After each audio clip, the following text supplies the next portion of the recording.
Hello, everyone. Welcome back, everyone, to another episode or spy number of Chasing Labels. This is spy number or episode number 160, and I am your host, Andrew, and we will be diving into many of the things in the boutique world of home media, home video. Not quite sure how one would say it in this day and age. I don't know if people know what home video is, really, if you think about it. Seems like such an archaic title for something.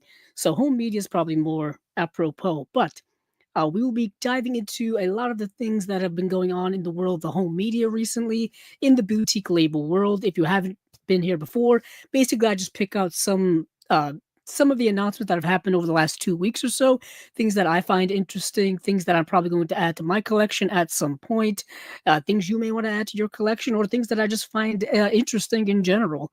But thank you all for joining me here. Like I said, episode or spy number 160. Before we dive into all of that, I do have a few collection updates, I guess.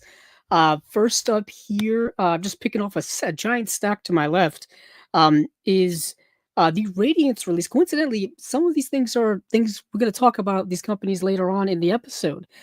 This is from Radiance, and this is Scream and Scream Again. This has been out of print for a little while, at least the limited edition has. And luckily, I was able to find it on Grindhouse Video. They had a copy of it. And this stars Vincent Price, Christopher Lee, and Peter Cushing. I know everyone's going to get excited when they hear that all three of those people are in this movie. But for those of you who've been listening for a long time, I did cover this when it was first announced. I did watch it when it was first announced, and they're only in the movie a little bit. They don't share much screen time together. These three titans of horror lore in Vincent Price, Christopher Lee, and Peter Cushing. So don't watch this movie thinking you're going to get all of them all of the time. It's really not that type of movie. But I've been trying to catch up on a lot of the old Radiance releases that I haven't picked up yet. Some of them have gone out of print. Some from last year have gone out of print. Some from 2023 have gone out of print. So I'm trying to get them before they become really, really hard to get. Luckily, I was able to find this on Grindhouse Video. And yeah, I'm so lucky because I didn't think this would sell out, but I guess it did. This does have a Region A release, so if you don't have a region for your player, or if you don't go outside of Region A land at all, there is a Scream and Scream Again that has been put out by Kino. Yeah, there was a Kino release put out back in 2019, which is still in print, I believe. Let me actually make sure. No, it's out of print too. So the Kino's out of print, and this limited edition's out of print. Interesting, huh? But either way, this is Scream and Scream Again. Got some Radiance here. Also, some current news in the world. I don't know if people keep up with the streaming news and the streaming world, but Warner Brothers over the last few years has been so I would say just up and down when it comes to what they have available streaming and what they don't have streaming.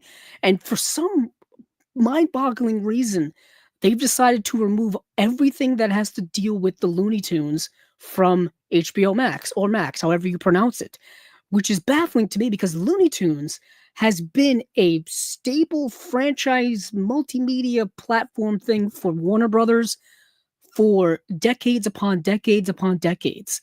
And the fact that they would remove it from their, Warner Brothers centric streaming service is mind-boggling to me. But anywho, this is physical media, and what I'm leading to is that I've been picking up the Warner Archive Blu-rays of the Looney Tunes Collector's Choice. And this is volume 4, so I'm now all caught up. There's volumes 1, 2, and 3. These are all currently in print. You can buy them all right now.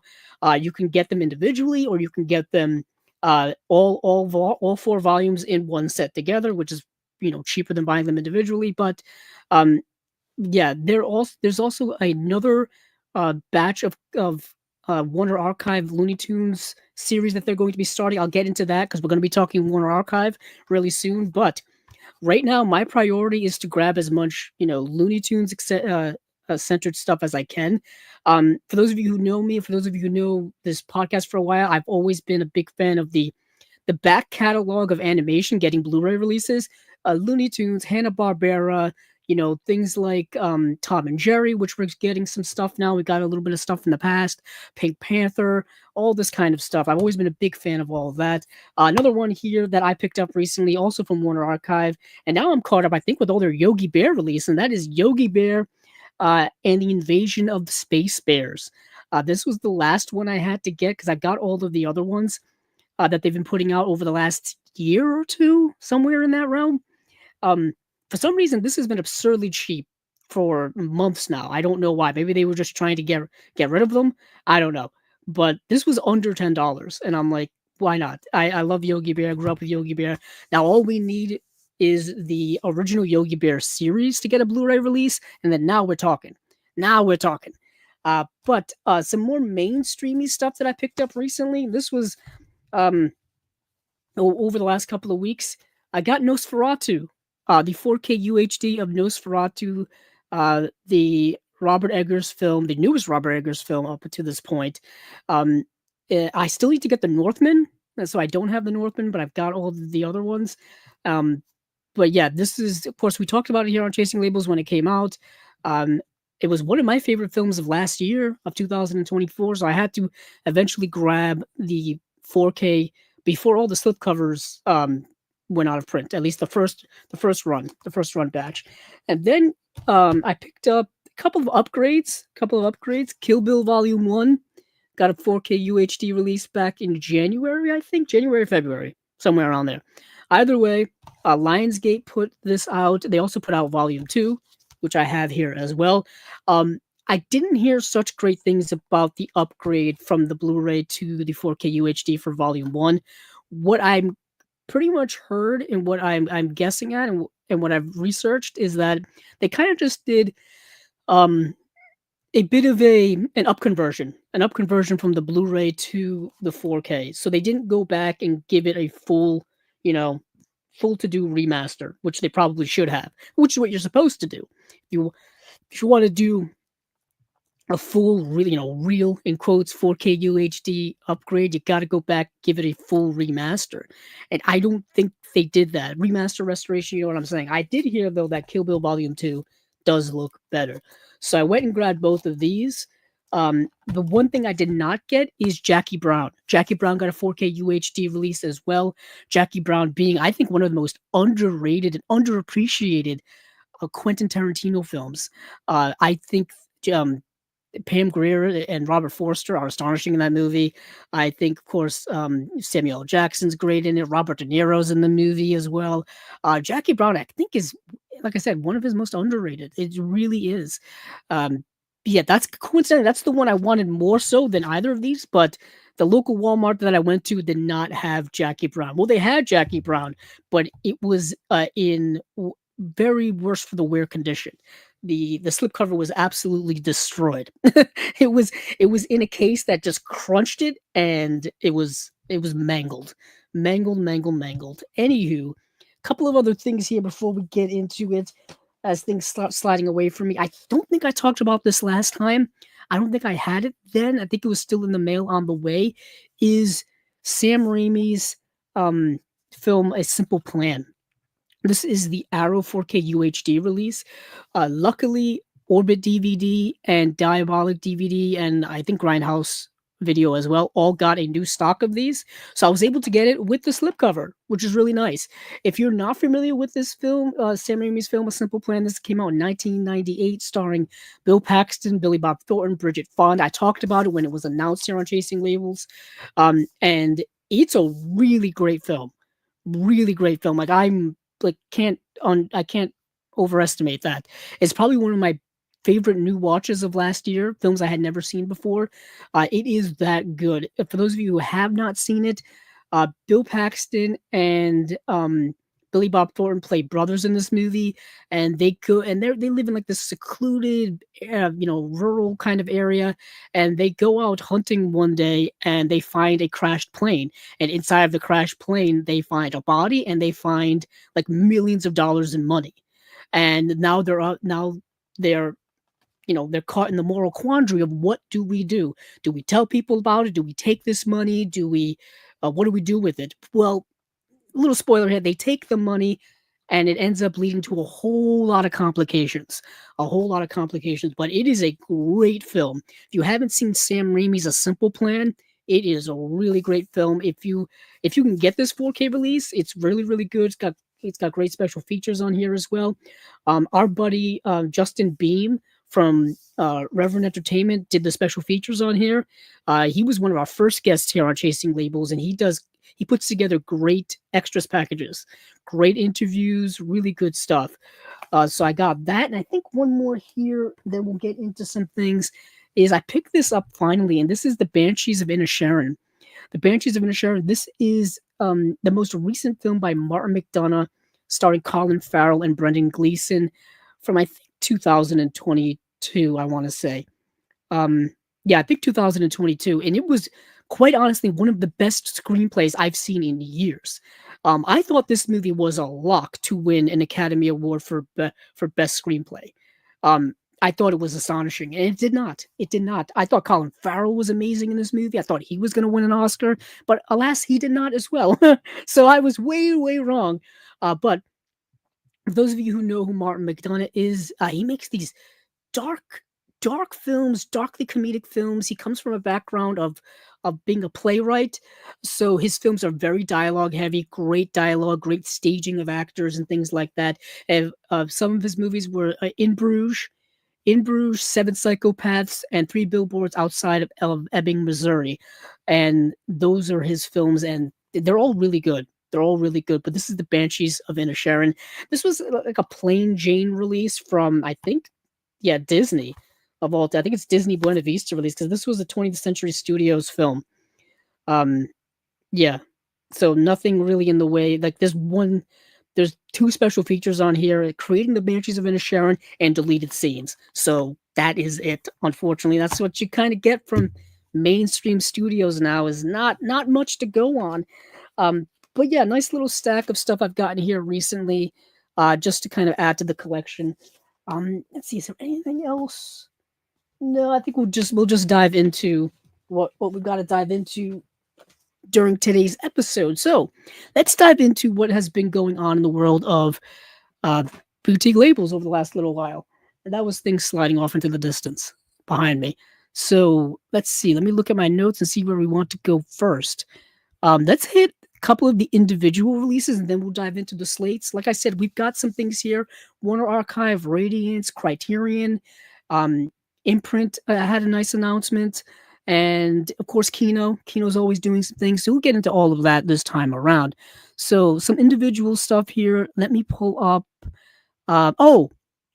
Right away. Um, I do want to make mention before we dive into it. See, I'm already backtracking. Our friend John Matthews, who has been here on Chasing Labels a couple of times, he was just in one of our most recent on Watch Piles. He has come up. He has come up with. I mean, he is just starting a new label, which is awesome because if there's anybody who knows about this kind of stuff, it would be him, and all of that. So it's called New Wave Video. Hold on, let me actually get their social media up so that I can read off a little bit of what they're all about. So yeah, our buddy John Matthews, um, he co-founded a new label that's going to be coming out. I'm assuming sometime soon. So it says, let's see, there we go. So New Wave Video. With a passion for Japanese cinema, we are proud to bring our vision to life with New Wave Entertainment. A new company focuses on bringing cinema to the Australian market. Expect the forgotten, challenging, obscure, extreme, and heartfelt, both new and old. With a level of quality, we want to present them with the highest level of respect and, if possible, with the filmmaker's approval. We chose the name New Wave as a newcomer with new innovative ideas combined with our local Sydney Beach vibes. We are excited to reveal more in due time, so please keep an eye on this space. So you can check out New Wave Video on Facebook, on Instagram. Yeah, our buddy John Matthews, you probably know him from um, uh, the the Indicator cast and Imprint cast. Our buddy Tony Michas, who's also been on Unwatched Pile. They work together when doing a lot of things. So yeah, that's awesome. So New Wave Video, I want to make sure to mention that. And then now we can dive into some things. So first up, something that has been long awaited here on the Chasing Labels podcast YouTube channel.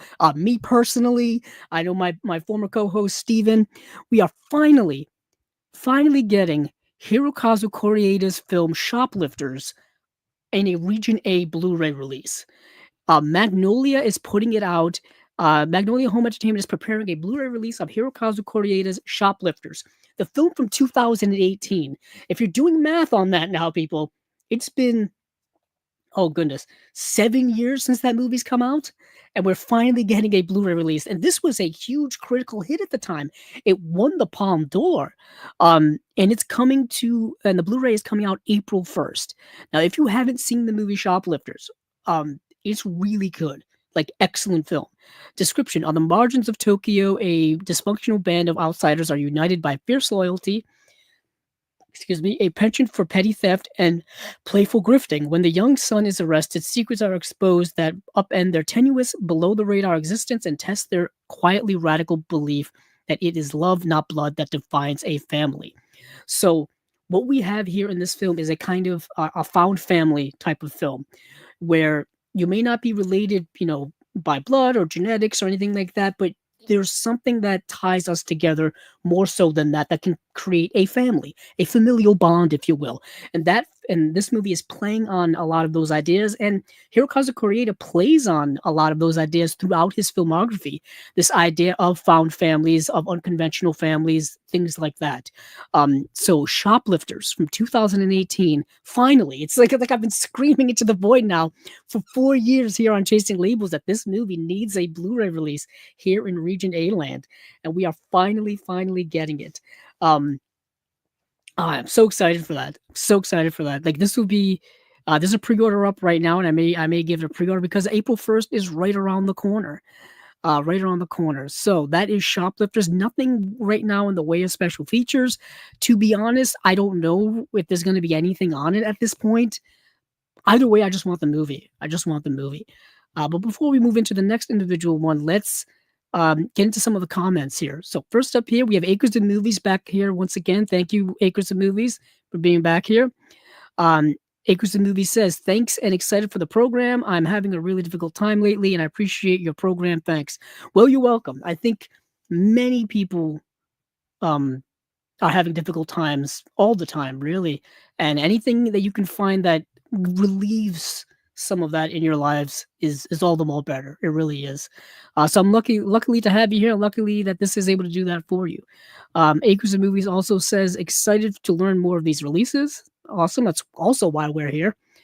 We have our good friend here, Corin Humboldt. Says, hi, Andrew. Hello, Corin. Welcome back. I do miss saying Humboldt Horror Honey. I got so used to saying that over time. But welcome. Let's see. Steve Maris says, how's it going, Andrew? It's going okay. I guess.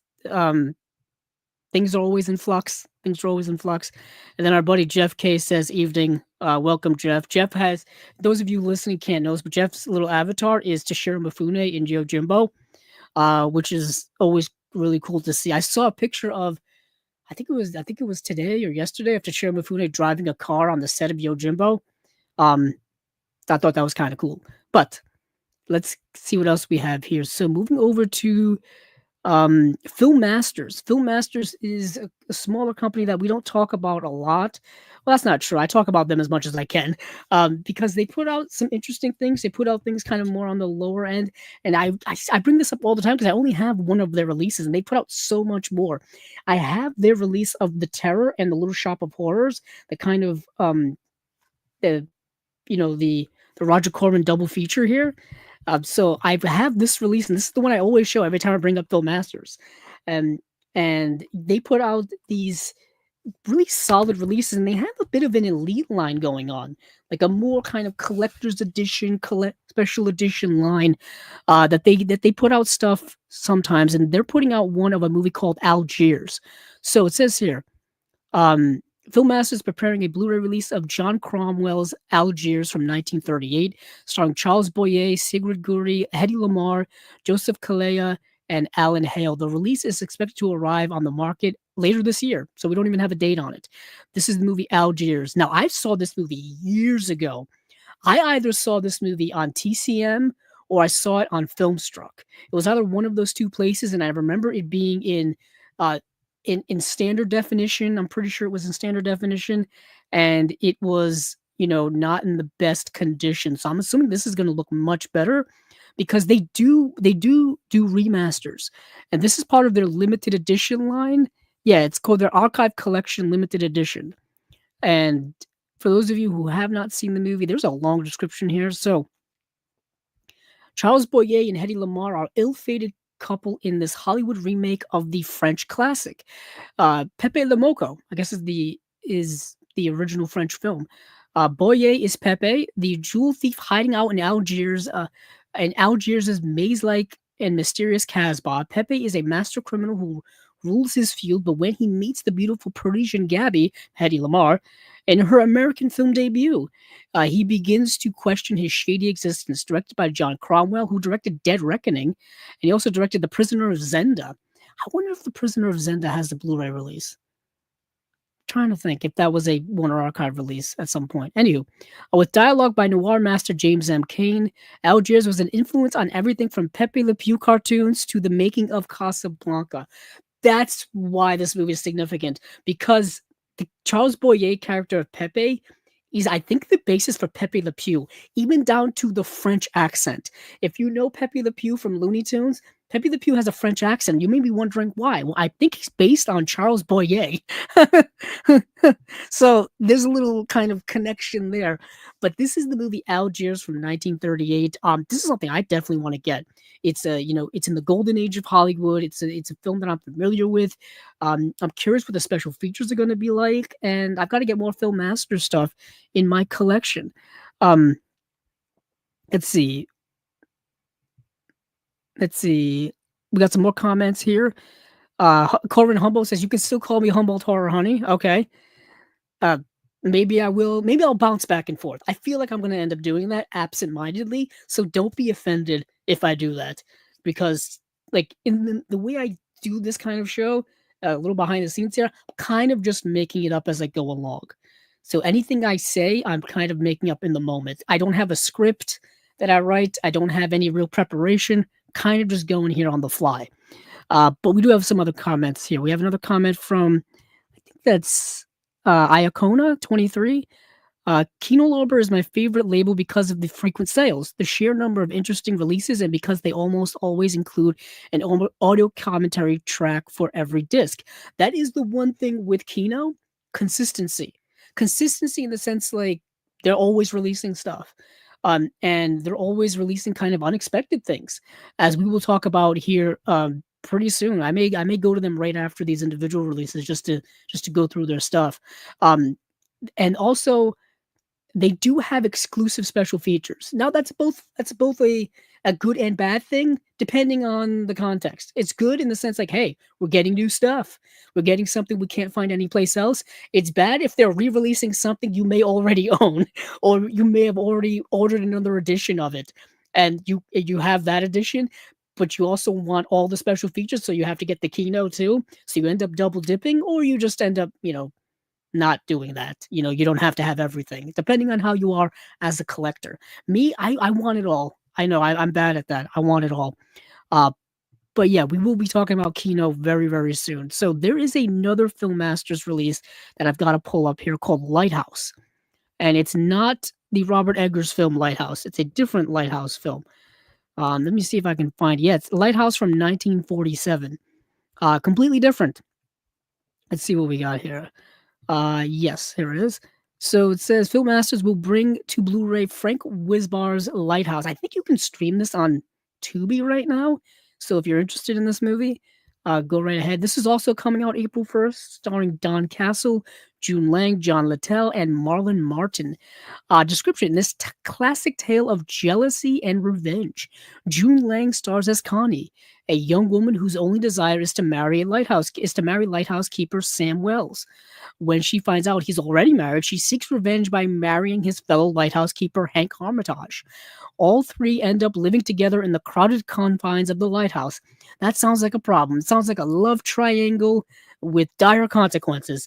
This arrangement sets the stage for melodrama and shows Connie and their pitfalls when one marries for spite. Yep, very true. Um, so yeah, this is getting a new restoration. Very cool. I like that idea of love triangle, melodrama, small confines, all probably set in one area. A lighthouse. A lighthouse is a fascinating setting because it's so isolating. It's such an isolating place to shoot something because there's almost no escape. You're surrounded by water. You can't do anything. Um, that's interesting. That's interesting. So that is the movie called Lighthouse from 1947, getting a release from Film Masters. Now let's see what else we've got here. Let's see. Um, oh, I forgot to pull this up. So our buddies over at Fun City are putting out a new release called Breaking Glass, and it is coming. I think I may have to go to their website to get this because I don't think there's any info here on Blu-ray.com quite yet. Um, oh, maybe there is. Nope, there isn't. That's the old release. So the movie Breaking Glass came out in 1980, 1981 or so. There was an Olive Films release back in 2011, but of course, Olive Films no longer exists. Their licensing for all their titles have lapsed and been picked up by people here and there. Some got picked up by Kino, some got picked up by Fun City, some got picked up by Sandpiper Pictures. People have been picking up those left and right. So let me go over to Fun City's Facebook page and see if there's anything there. Or I may have to go over to their website. Oh, nope, they've got stuff. So, Blu-ray coming soon from Fun City Editions, the first ever official US release of Brian Gibson's Breaking Glass in its original UK cut. That's very important, and I'll get to that in a second. New restoration completed by Paramount Archive. So, it is a new restoration. So it'll look much better than that old Olive Films Blu-ray that I just talked about. The UK cut. Okay, here we go. So there is a US cut and there's a UK cut. The UK cut is the original intended cut of the movie. The US cut is a shorter cut. It's about 7 minutes or about 10 minutes or so shorter, 7 to 10 minutes. It's about 93 minutes long, and they literally cut off the ending of the movie and just end it. The US cut. The UK cut goes on for about another 10 minutes and gives you a definitive, like, official end of the movie to the point where it changes the movie drastically. Cutting off a movie right before it's supposed to end can change a movie greatly, and it does in this case. The US cut just ends, and the UK cut gives it a definitive, like, clear cut ending to the point where I'm like, that's so much better. Not only is it so much better, but man, it hits much harder. So this movie is about a punk band, from like a British punk band in the early 1980s. Let's see. Let me just read this a little bit for you guys here. So Hazel O'Connor is Kate, a post-punk new wave singer-songwriter trying to make a name for herself in London at the dawn of the Thatcher era. Performing in low-rent clubs, Kate befriends Danny, and makes the dynamic young man her manager in a bid for superstardom. Making her way to the top, Kate starts to cast aside both her values and her friends. So you understand, just from that description, you kind of understand the way this story goes. You've seen this in many other performance entertainment films before, musical biopics, movies about bands, movies about musical acts, stars, all that kind of stuff. They start out humble, small beginnings. Then, as their star rises, more complications ensue to the point where they're no longer who they once were. They kind of lose a sense of themselves, and that's what happens in this movie. But it's done so with the political backdrop of England in the late 70s and early 80s, which is the Margaret Thatcher England, which is an England that is rather unique, rather interesting, in a lot of historical context that I could go into, which you're not interested in. But um, if you've seen the movie Meantime, the Mike Lee movie Meantime, that takes place, and that is a social commentary on Margaret Thatcher's England. You kind of understand the type of political themes this movie is delving into, is specifically through the prism of punk rock, British punk rock, which is very uh, angry and protesting and expressionistic and all that kind of stuff. Uh, so I really like this movie a lot. I thought it was really, really good. Yeah, it's, but you got to watch the UK cut. If you see a 93-minute cut of this movie streaming online somewhere, stay away from it. You want the 104-minute cut. That's the cut you want, which would be an hour and 44 minutes or so. That's the cut you want of this movie. We don't have anything, I think, yet in the way of special features. I'm assuming that's going to be announced later on because I don't even think there's a release date for this quite yet. No, there is not. Let me just quickly go to Fun City's website and see if there's anything there. You see, they haven't even announced it on their website yet. You have to go to their Facebook page. Our buddy Jonathan Hertzberg over at Fun City is doing great, great work. Recently, Racing with the Moon and Lifeguard came out, two really good films.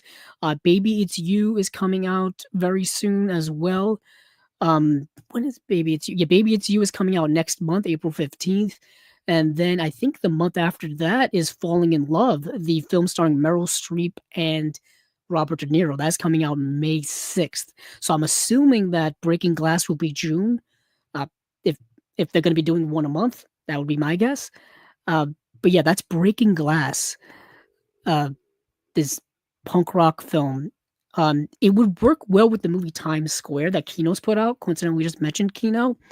It would work very well with that movie as like a double feature. So let's see. We've already talked about those. Oh, here's one that's interesting. I got to watch this late last night. Probably not the best film to watch at 3 a.m., but we do what we do here on Chasing Labels. Um, we're talking about Lucio Fulci's The Beyond. Okay, The Beyond is getting a 4K UHD release from Grindhouse Releasing. So Grindhouse Releasing is a company that we don't talk about much here on Chasing Labels, simply because I don't think they've done a lot recently. They've done several things in the past, but they haven't done a lot recently. Um, for example, I think they only had, it's that one, two, yeah, I think they only had two releases last year. So yeah, so they only had two releases last year. Excuse me. Um, but back in 2011, they put out The Beyond on Blu-ray, and it's no 2015. Sorry, back in 2015, they put out The Beyond on Blu-ray in a limited edition, and now they're re-releasing that in a 4K UHD version. So that is super exciting. I think right now it's exclusively at their website. You can only pre-order it from their website, and I have to assume this is going to sell very, very fast. I think it's going to be limited to 3,500 copies. This is a Lucio Fulci film. Lucio Fulci is a giant in the horror world. Lucio Fulci, Dario Argento, Mario Bava, Lamberto Bava, all these big time names have many of their films have gotten great Blu-ray or 4K releases over the last few years.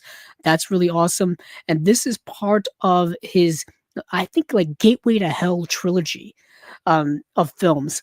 And yeah, it's an interesting film. You can find it streaming now on Peacock of all places. You can find it streaming on Peacock. I streamed it on Canopy if you have access to that streaming platform through your local library. I've got that. Um, it's very interesting film, in terms of what it's doing. Let me get the description up of from I almost said From Beyond. That's another issue I have is I get From Beyond and The Beyond confused with one another, because the titles are so close. And with their titles being so close, I just get screwed up all the time. So from The Beyond, 1981, Lucio Fulci, a young woman inherits an old hotel in Louisiana where, following a series of supernatural accidents, she learns that the building was built over one of the entrances to hell. Yes. Um, like I said, part of his uh Gateway to Hell trilogy, which, let's see, let me make sure I get the right films here. Yeah, it is. Oh yeah, Gate of Hell trilogy. It's an unofficial title of City of the Living Dead, The Beyond, and House by the Cemetery. I think The Beyond was the only one I hadn't seen. City of the Living Dead and House by the Cemetery have already gotten really nice additions. Those are already available. So now The Beyond was the last one to get a nice, really nice new edition. But yeah, The Beyond, what a movie! It's supernatural. It's horror. There's a sense of camp in it. Um, but what I really noticed in it is how good Fulci is at staging horror. Like, the editing and the way the characters are staged and the way things are just built up and just the way the scares kind of come in is done so well. And the practical effects are great. Yes, they are, of course, dated. It's 1980, and you're going to notice there are a lot of dummies used and a lot of fake blood and fake guts and fake everything. And it's obvious, but man, does he really go for it. He doesn't shy away from the gore. um, so you got to give him credit for that, and it's Lucio Fulci, so it's all really good stuff. And the ending of the movie, I won't spoil it, but what an ending! What a movie! What a movie! That's The Beyond. I don't. Let me go check the Grindhouse website to see if we've got anything. Um, yeah, in terms of special features. Yeah, so Grindhouse releasing is who's putting it out. Let's see. Nope, the pre-orders are now live. I'm curious if there are any available. Oh, nope, sold out. So, I spoke too soon. The Beyond UHD Deluxe Eye of Ivan edition, limited 3,500 units for USA and Canada only. Is The pre-order is already sold out. I can imagine what's going to happen on the third party market, eBay, places like that with this edition. I tell you, horror fans in our community, in the boutique label community, they love this stuff and they buy it up very, very fast. Um, yeah, this was a web store exclusive. So yeah, I think it was a six. Hold on, I have the deets on it. I think it's a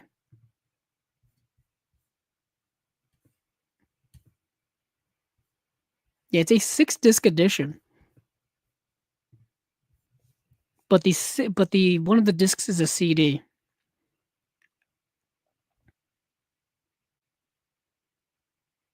Yeah, 6 disc set, a 4K Blu-ray, 3 Blu-rays, um, a DVD, and a CD. New 4K restoration from the Technoscope negative, Dolby Vision and HDR presentation of the film. Yeah, there are so many special features. I completely ignore what I was just saying. There's 2 versions of the film. There's the original theatrical cut. There's the composer's cut of the movie. Uh, 3 separate commentary tracks as well. Um, there's an in-depth interview with director Lucio Fulci that went all along with the stars. Um, yeah, there's all kinds of stuff on here. There's new archival interviews as well. There's a bonus DVD.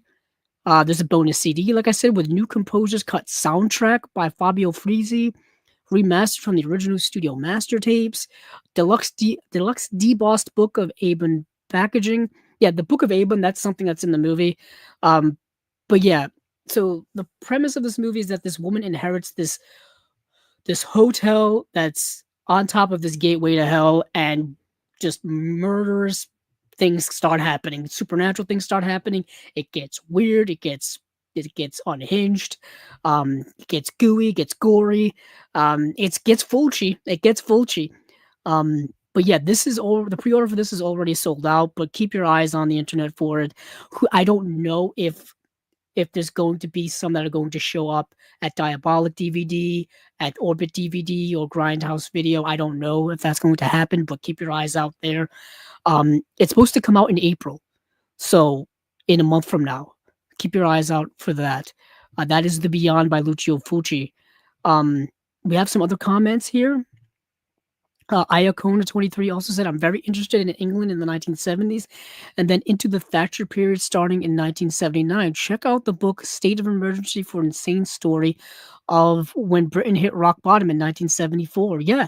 Well, I'm fascinated when it comes to history. A little background for me is my degree is in history. So I've been a history buff ever since I was very, very young, very, very little. So cultural history is fascinating to me, especially in the more modern world and how it dictates a lot of modern times.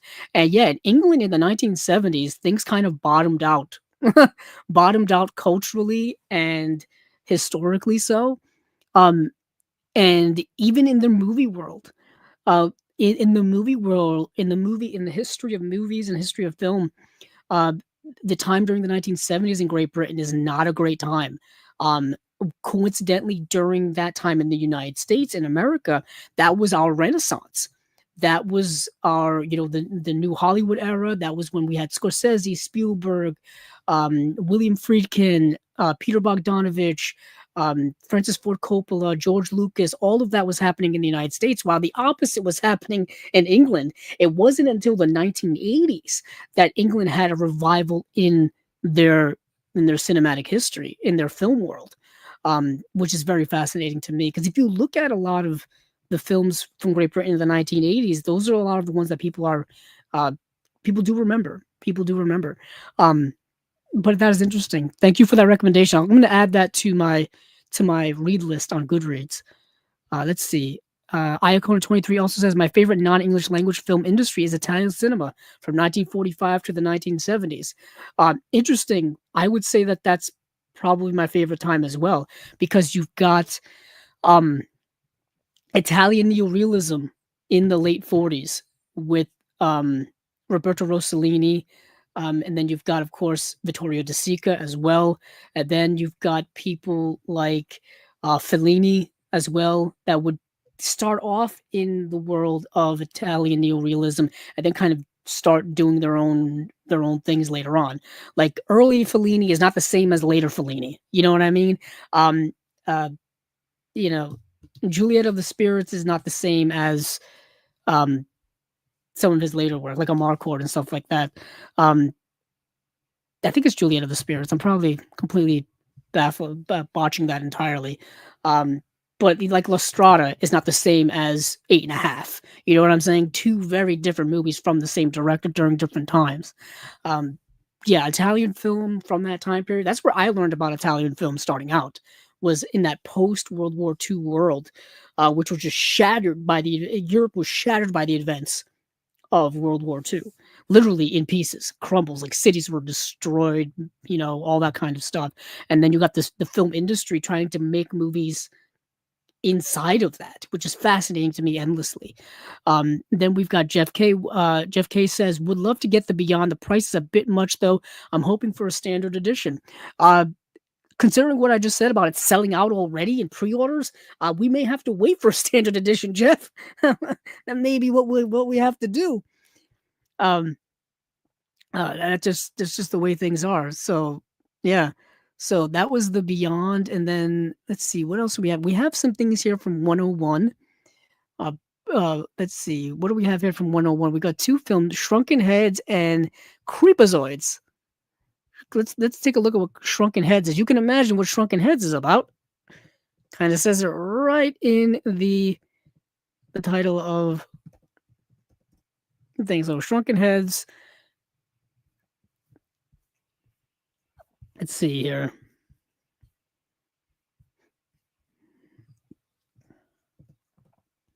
So Shrunken Head. There is a Full Moon Pictures release of it from 2021, but I want the UK release from now.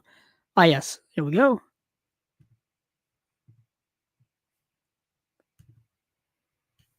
Oh, good. They have them both in the same thing here on Blu-ray.com. So British label 101 Films has informed us that it is preparing a Blu-ray releases of Richard Elfman's Shrunken Heads from 1994 and David DeCoteau's Creepazoids from 1987. The two releases are scheduled to arrive on the market on April 14th. So Shrunken Heads blends absurd humor with supernatural horror, infused with a healthy dose of voodoo and witchcraft. Excuse me. Originally set for a full theatrical release by Paramount Pictures, the film's bizarre nature reportedly shocked executives. Big surprise. Big surprise. So much that the theatrical run was scrapped. However, due to contractual obligations, Paramount released it on VHS, which only contributed to the growing cult appeal. That wouldn't be the first time that that's happened. So, when three inner city kids are murdered in a gangland showdown gone wrong, a mysterious witch doctor opts to drag them back from the grave. Well, most of them anyway. The voodoo priest leaves the boys' bodies and only reanimates their heads. Now this trio of floating craniums is left to fly around New York with only one thing on their minds: revenge. Um, that is that movie, Shrunken Heads. Then we have Creepazoids. Originally released direct to video during the VHS boom, Creepazoids was made on a shoestring budget of just $150,000. However, much like the output from Charles Band's various studios over the years, the final product boasts surprisingly high product values. It was shot on 35mm. Interesting. Creepazoids tells the tale of five army deserters who wander the post-apocalyptic, post-industrial LA landscape seeking shelter from an increasingly toxic environment and poisonous rain. They end up in an abandoned laboratory where they explore and eventually run afoul of a cavalcade of genetically engineered creatures, including mutant rats, a monstrous baby, a massive, bloodthirsty H.R. Giger-esque beast, and something even more malevolent. I don't know how you can get more malevolent than that. But yeah, this is the movie Creepazoids. So you've got Creepazoids and you've got Shrunken Heads, a horror VHS double feature from 101 Films coming out on April 14th. Yeah, so Creepazoids has an audio commentary by the director, and Shrunken Heads has a behind the scenes and making of featurette called Video Zone. So that is it from those guys. Let's see. We talked about all of those. Oh, one more here is a movie called Oil Lamps. This is a movie that is put out by Second Run. And I always like to plug Second Run because I think they put out really good stuff. And it's stuff that's very obscure, at least obscure to me. And it's usually like more Eastern European type of stuff, like Scandinavian films and things like that. And it's usually stuff that I'm not familiar with. But they are a UK only company. Perhaps that's why we don't talk about them much. But this is a movie called Oil Lamps by Jiraj Hers. Of course, there's nothing in the way of details here. So in 1900, Stefa, the vivacious 30-year-old daughter of a wealthy couple, agrees to marry her cousin Paul, who has accumulated large debts as an Austrian army officer. Paul refuses to work or to consummate the marriage, and then his health steadily declines. That is the description of the movie. I was hoping to get a little bit. Let's see if I can go to their Facebook page. What's it, Second Run? If we can get some details on that. Let's see. Second Run just put out an edition of Golem, which is actually something I really, really want to get. Let's see. Yeah, I would have to scroll. Oh, no, there we go. Coming out April 21st, Oil Lamps. Film by Jiraj Hers, from the director of The Cremator, Morgiana, and Beauty and the Beast. I feel like these have come out before. Distinctive decadent film is adapted from the renowned novel by Yaroslav Havlicek and set at the turn of the century in the final years of the Austro-Hungarian Empire. This atmospheric period drama is a bitter romance which centers on the tragic marriage between two cousins. Stepa, a vivacious, modern-minded, wealthy young woman, but who is desperately seeking love and happiness, and Pavel, an arrogant, selfish, retired army officer weighed down by debt, cynicism, and, unfortunately, syphilis. That could be why his health is declining. If you had syphilis a century ago, or a century and a half ago, it was kind of a death sentence, if you will. Penicillin, I don't think was quite around then. If it was in the early stages of development. Uh, as you can imagine, um, medication and health things have evolved greatly over the last century and a half. Um, let's see. It says hers' lavish oil lamps evokes a pungent atmosphere of decay and features superb performances by its two leads, gorgeous costume and set design, stunning cinematography, and a wonderful Lubos Fizer score. You have some special features here. Oil Lamps, the movie, presented from a new 4K restoration by the Czech National Film Archive. Okay, so this is a Czech film. A projection booth commentary with film historians Mike White, Kat Ellinger, and Jonathan Owen. If Kat Ellinger's here doing special features, it's a movie you got to get, or at least watch. Conversations on a Train, an early short Czech public information film on the perils of alcohol and STDs from 1947. Seemingly still a modern day concern for many, I assume. Booklet with new writing on the film by author and Czech cinema expert Peter Hames. And it's the world premiere on Blu-ray. Hey now, that's also really cool.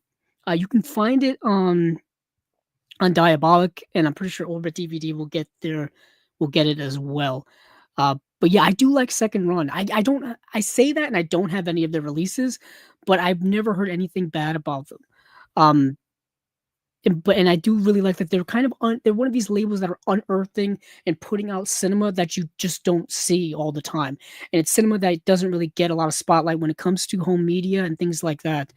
So that's really cool. So that is the movie Oil Lamp from Second Run. Let's see if we've got some other comments here.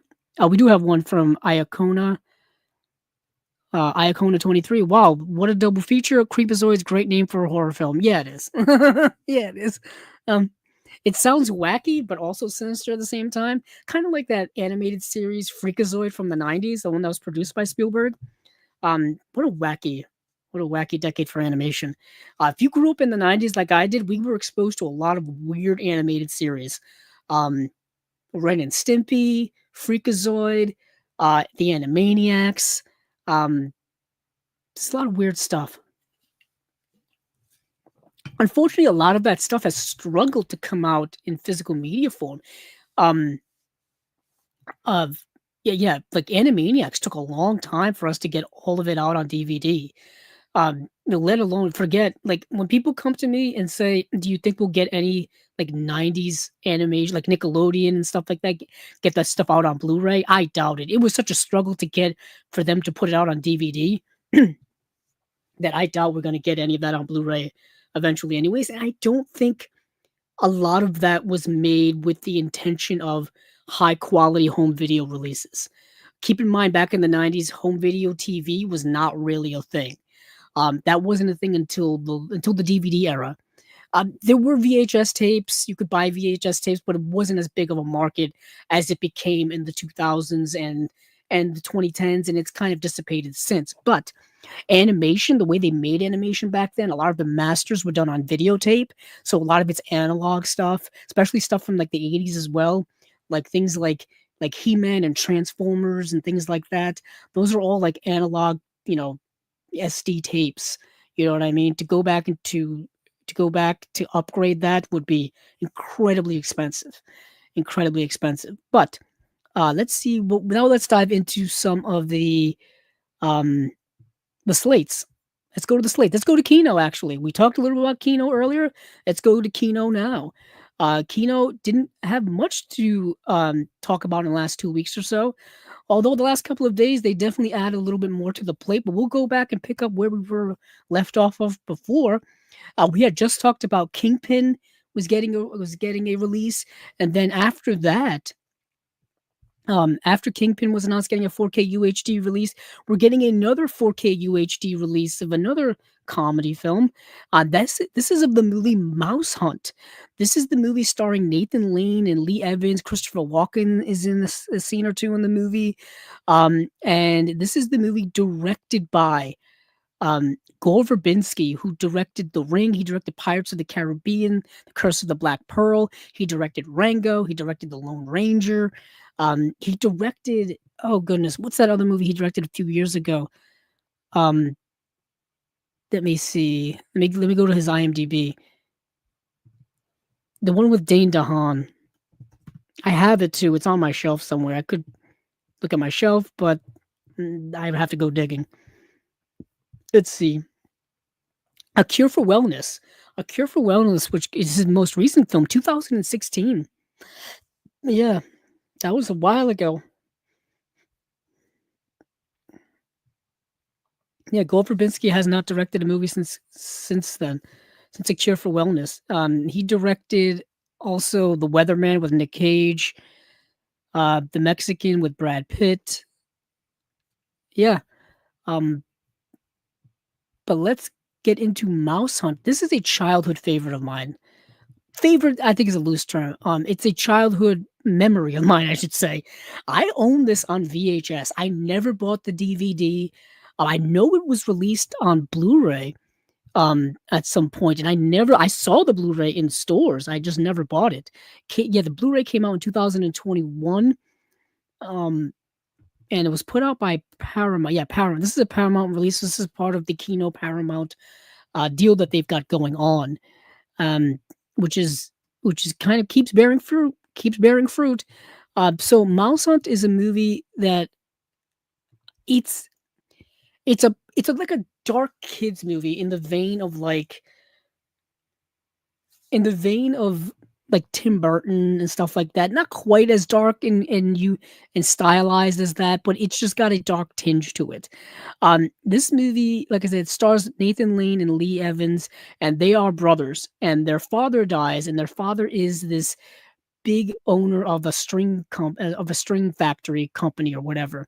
And what they not only inherit the string company, they inherit his property and money and stuff like that, and they inherit this house that they weren't aware of existed. It's this old, like, rundown house, but it turns out that this house was made by a very famous and very well-known and very well-loved architect. And now it's worth so much. So they decide that they are going to sell it at auction, but they're going to make a couple of repairs here and there to it. But what ends up happening is there's a mouse living in it. And this mouse just starts causing all kinds of havoc. Well, it's more like they start causing the havoc because of this mouse. They're trying to get rid of this mouse before they put this house up for auction, and just a series of zany, over-the-top, unhinged things happen that just just go crazy. It just ramps up and up, and they just end up doing all kinds of weird, crazy things. Meanwhile, like, they're trying to get this house ready to be sold, and there's financial issues as well when it comes to the factory, and all kinds of brother family stuff going on too. I like the movie. I hadn't revisited since the VHS days, and rewatching it was like going back then. So it's a nostalgia trip for me. It's got music by Alan Silvestri. It's written by Adam Rifkin, who worked on Small Soldiers and has been a director in his own right. I believe it's Adam Rifkin from Detroit Rock City. Yeah. If you didn't see it when you were a kid, I don't know if it's going to translate well to you now as an adult, if you don't have that nostalgia built into it, but it works for me. Coming soon on 4K UHD, brand new HDR and Dolby Vision Master. We have no date yet. We have no special features yet either. And I'm not sure. Let me go check to see if that Blu-ray had any special features. The one from Paramount from a few years ago. It did not. It had From the Cutting Room Floor deleted scenes, and that is it.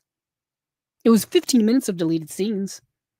Maybe they'll put a commentary on this, because they typically like to do that, like we've talked about. But that's about it. Let's see what next. We've got another film. and that is coming soon on 4K UHD from a brand new HDR Dolby Vision Master. Airplane 2, the sequel from 1982, starring many, many people. Man, so Airplane is in my opinion, is an all-time classic comedy. It's one of the best, satirical films of all time, one of the best spoof movies of all time. It kind of set the tone and set the precedent for, spoof movies, for satirical films. Of course, you had Mel Brooks doing his thing at the time as well. So you got Mel Brooks, you got the Zucker brothers here as well. Um, it's yeah, but this sequel here is not loved by many. I would say that, specifically in relation to the success and the belovedness of the first film. I've seen this movie years ago, way before I was even on Letterboxd. I think I watched Airplane and watched Airplane 2 back to back. So let's see. I'm just going based off of the Letterboxd review, a Letterboxd description. A faulty computer causes a passenger space shuttle to head straight for the sun. A man with a past, Ted Stryker, must save the day and get the shuttle back on track again, all while trying to patch up his relationship with Elaine. So what you have here is essentially the same plot from the first movie, just dialed up to another level. The first film, it was an airplane that was having problems, and Ted Stryker had to step in and land the plane, as well as mend his relationship with Elaine. And this time, they're on a space shuttle with a bunch of passengers. If anything, it's more apropos now because we're getting, sometimes we can send people to space, with passenger planes and whatnot. Um, but yeah, it's wild, it's camp. You got a cast here of so many people that pop in and out. Lloyd Bridges, I think, is back once again. Just some of the names here: Raymond Burr, Chuck Connors, Rip Torn, Julie Haggerty, Robert Hayes, of course. A bunch of other people pop in and out of this movie, like Sonny Bono pops in at one point. It's been years since I've seen the movie, but it's fine. It's taking, like I said, it's taking the first movie and making a remake of it with dialing it up to the next level. That's what it is.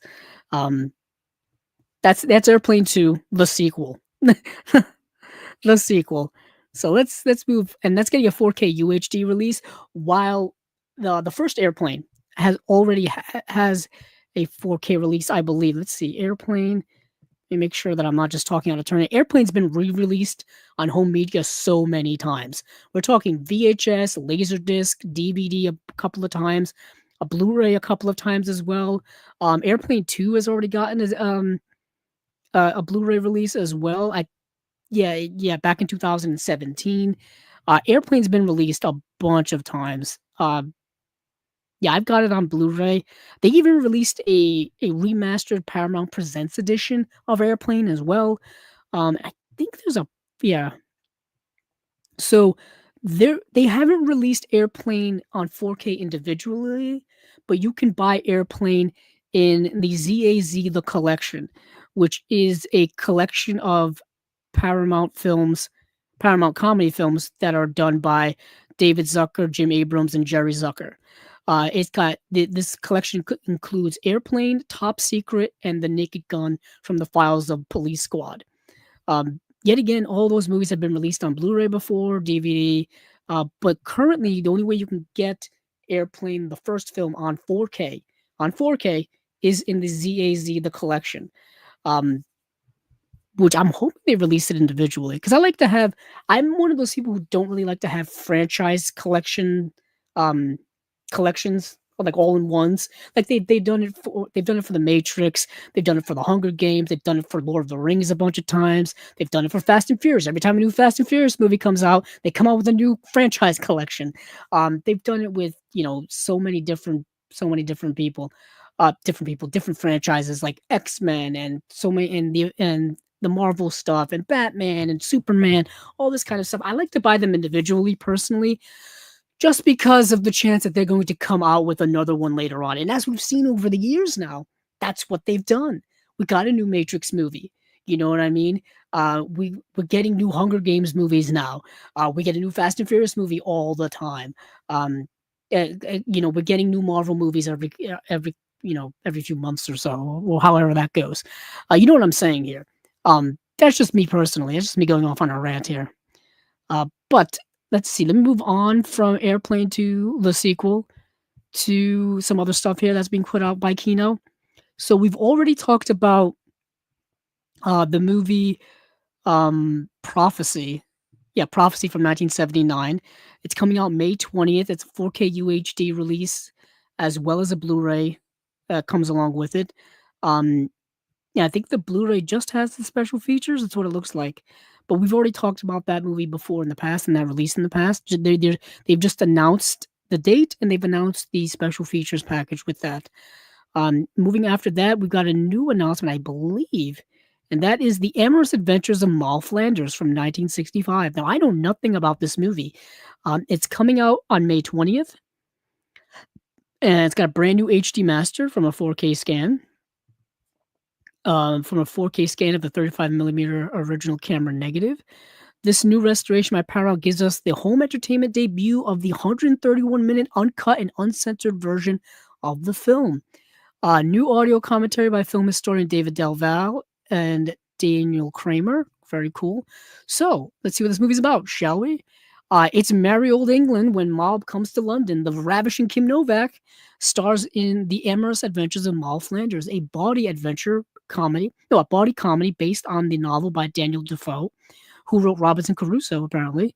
An all-stars supporting cast, including Angela Lansbury, Victoria De Sica, Leo McKern, George Sanders, one of my favorites, Lily Palmer, and Cecil Parker, joins the fun as Moll sets out on her well-laid plan to make schemes come true in 18th century London. She masquerades as a penniless scoundrel posing to win the presumably rich Moll.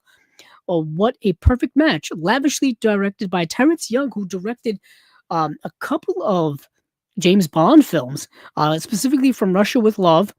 The fortunes and misfortunes of the famous Moll Flanders adds up to a rollicking, ribald, cinematic romp. That's a lot of R words right there. Yeah, sounds interesting. Sounds interesting to me. I'm curious. I'm assuming it's going to look incredible, given the brand new HD master. So yeah, I'll be checking that out eventually. So next we have Bottoms. So I talked about Bottoms last time, so I won't spend too much time talking about it now because I think this is just that they are announcing. Yeah, this is their announcement of Bottoms. It's finally getting a Blu-ray release. This is the Emma Seligman. This is her film from 2023. The comedy starring Rachel Sennett as well as Ayo Edebiri. And this is, I talked about this it was either last time or the time before.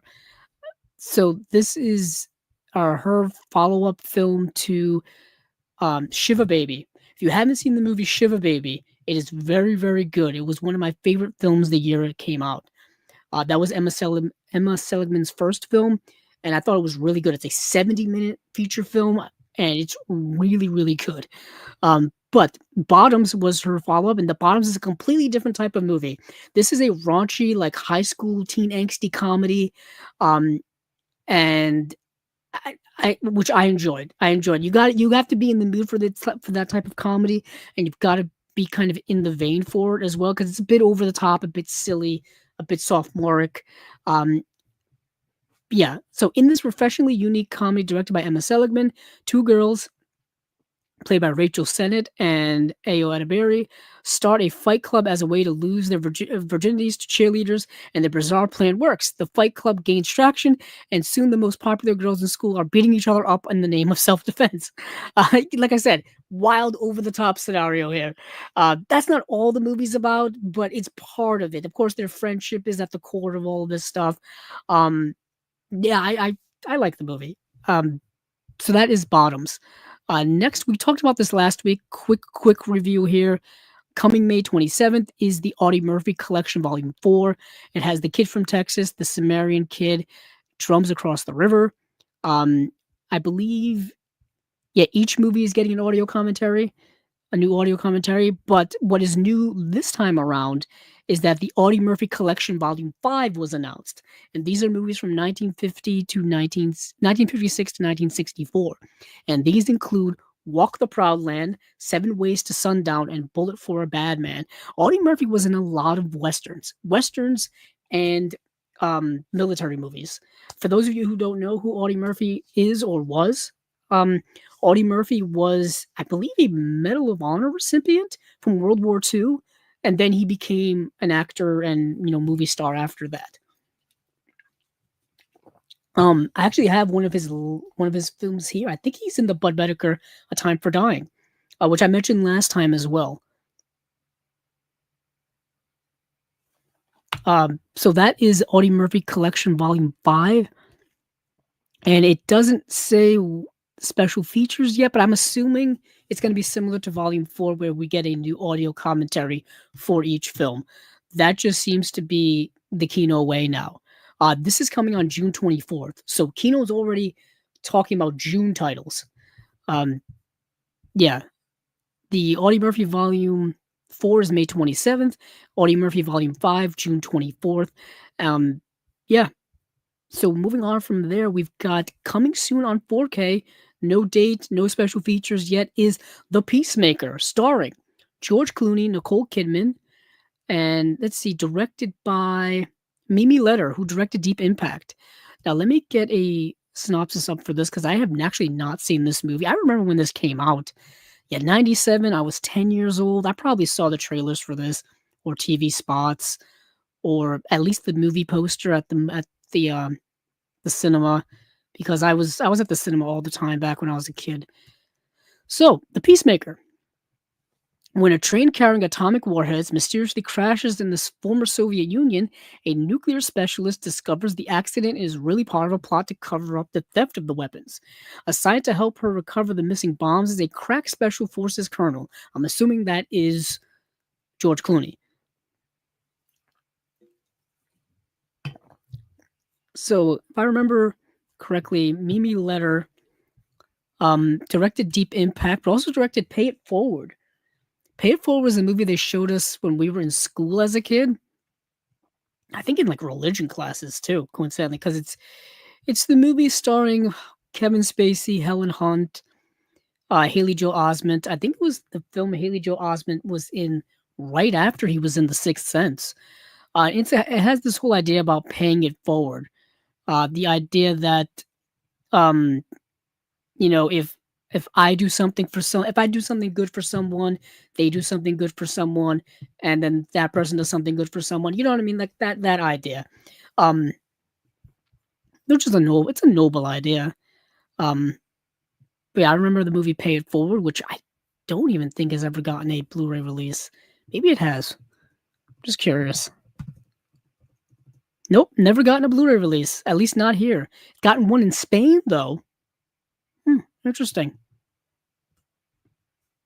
But back to Kino, that is the George Clooney and Nicole Kidman film The Peacemaker.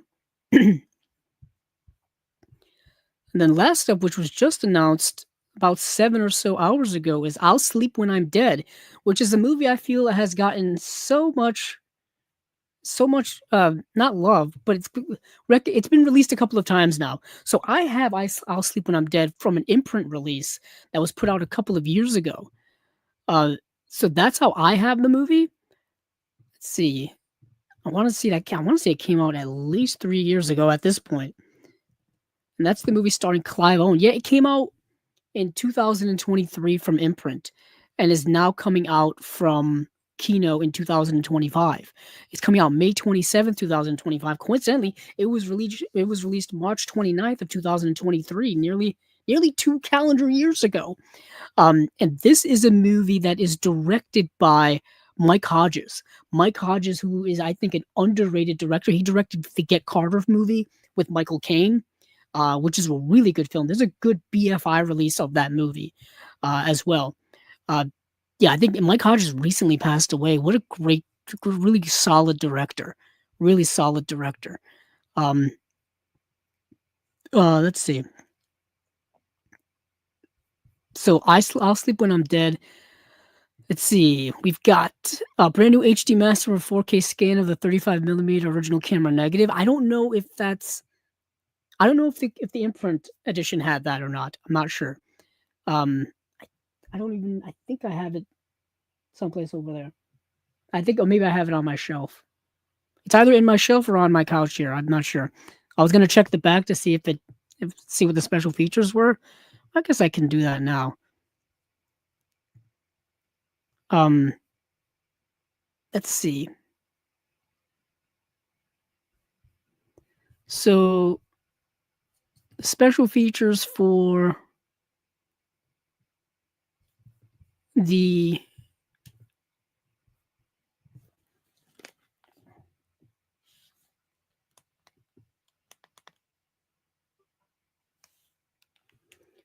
hold on, I have to check my headphone batteries are dying coincidentally. Let's see. Let's see. Brand new HD master, audio commentary by director Mike Hodges and writer Trevor Preston. Mike Hodges and I'll Sleep When I'm Dead featurette. Select scenes with optional commentary by Hodges and Preston, and that is it. And yeah, the imprint release has a little bit of has the deleted scenes. Actually, it has the deleted scenes, has the audio commentary, and I think has this featurette on it as well.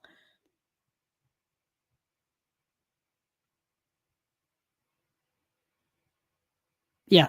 Okay. So it's very comparable to to each other. So that's I'll Sleep When I'm Dead. This is a really good movie. Um, I think it's Mike Hodges' final film. Yeah, it's Mike Hodges' final film. He was also the director of Croupier, also starring um Clive Owen as well. That got an Arrow release within the last year or two. Um, yeah, this movie is like a psychological crime drama. Charlotte Rampling's in the film. Michael McDowell's in the film as well.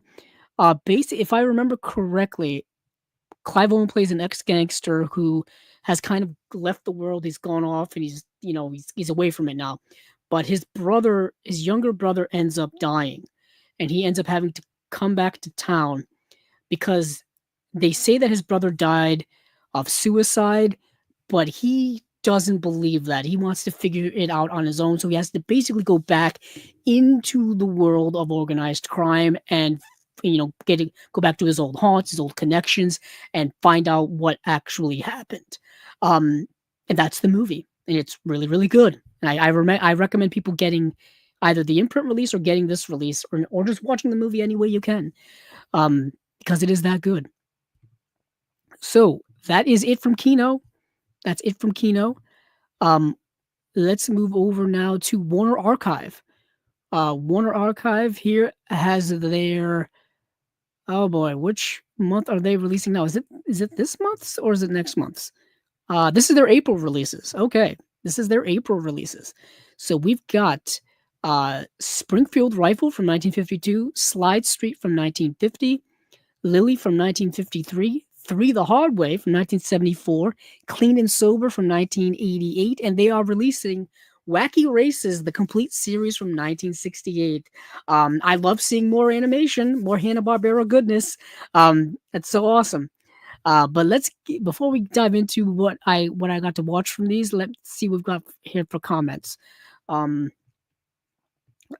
let's see, Iacona, or I don't know if it's Iacona or Lacona. I apologize if I'm mispronouncing that, but Iacona 23. Audie Murphy, most decorated American soldier ever, and he is a very underrated actor. His westerns are good. I may have to get those. Yeah, they've been putting them out for years. They've been putting out Audie Murphy collections for years, as well as they've been doing for other actors and actresses and things like that. Like I have the Cary Grant one, I have the Ida Lupino one, I have the 2 Carroll Lombard sets that they put out. There's a couple more that I still need to get that are actor centric. Specifically, there's one for Rock Hudson. I've got to get the Rock Hudson one. Yeah, I know, and they are very affordable. That is the thing; they are very affordable. Just the thing for me is those box sets. Those boxes themselves are very thin cardboard. If you drop them or if you bump them on any surface, soft or hard, they're gonna dent so easy. They're gonna dent so easy. I had to order the Cary Grant one twice, and they came beat up both times, uh, to the point where I had to end up ordering it a third time to get one that wasn't damaged, because like just in shipping, if you move the package in the wrong way and it's not in a good package, that thing is destroyed. Um, so that's unfortunate when it comes to those sets. Uh, well, let's see. We are in Water Archive land. I just want to make sure to check my headphones are on like 20% battery, but I have other headphones here next to me just in case these die. Let's see. So, Springfield Rifle is a movie starring Gary Cooper. This talk about westerns. This is a western.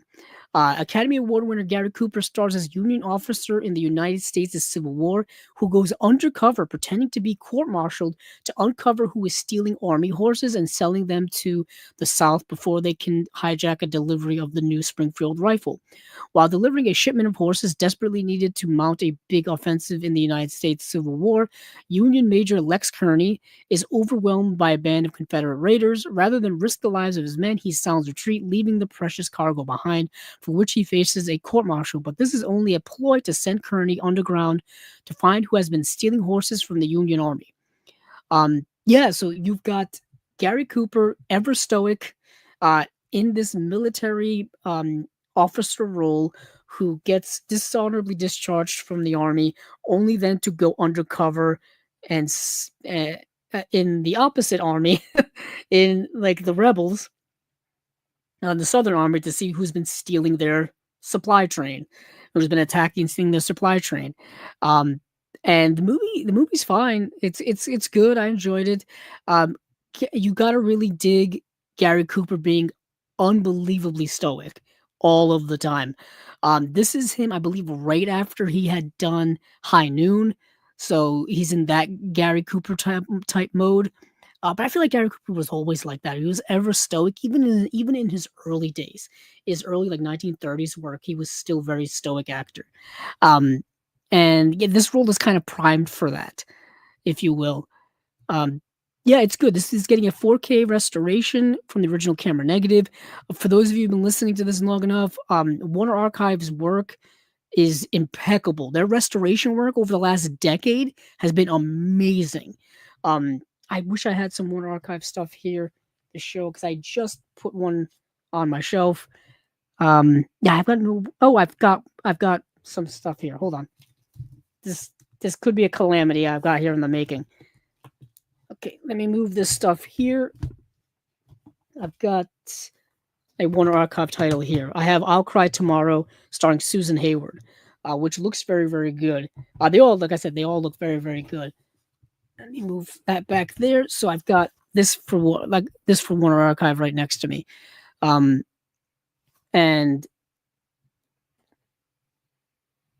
yeah, and this story was filmed on location inside a woman's soul. Wow, that's a heck of a tagline. This is the film directed by Daniel Mann, starring Susan Hayward. I think she won an Oscar for this, or was nominated. This is a really, really good film. I forgot how good this movie is. I got to put this on top here because I want to give it a rewatch so that I can add it, so I can put it in on my shelf over there. Yeah. So Warner Archive, like I said, has been doing great, great stuff. And we've got, in the way of special features, just as classic cartoons, Feed the Kitty, Rabbit's Kin, which I assume are Looney Tunes cartoons. Joe McDoke's short, so you want to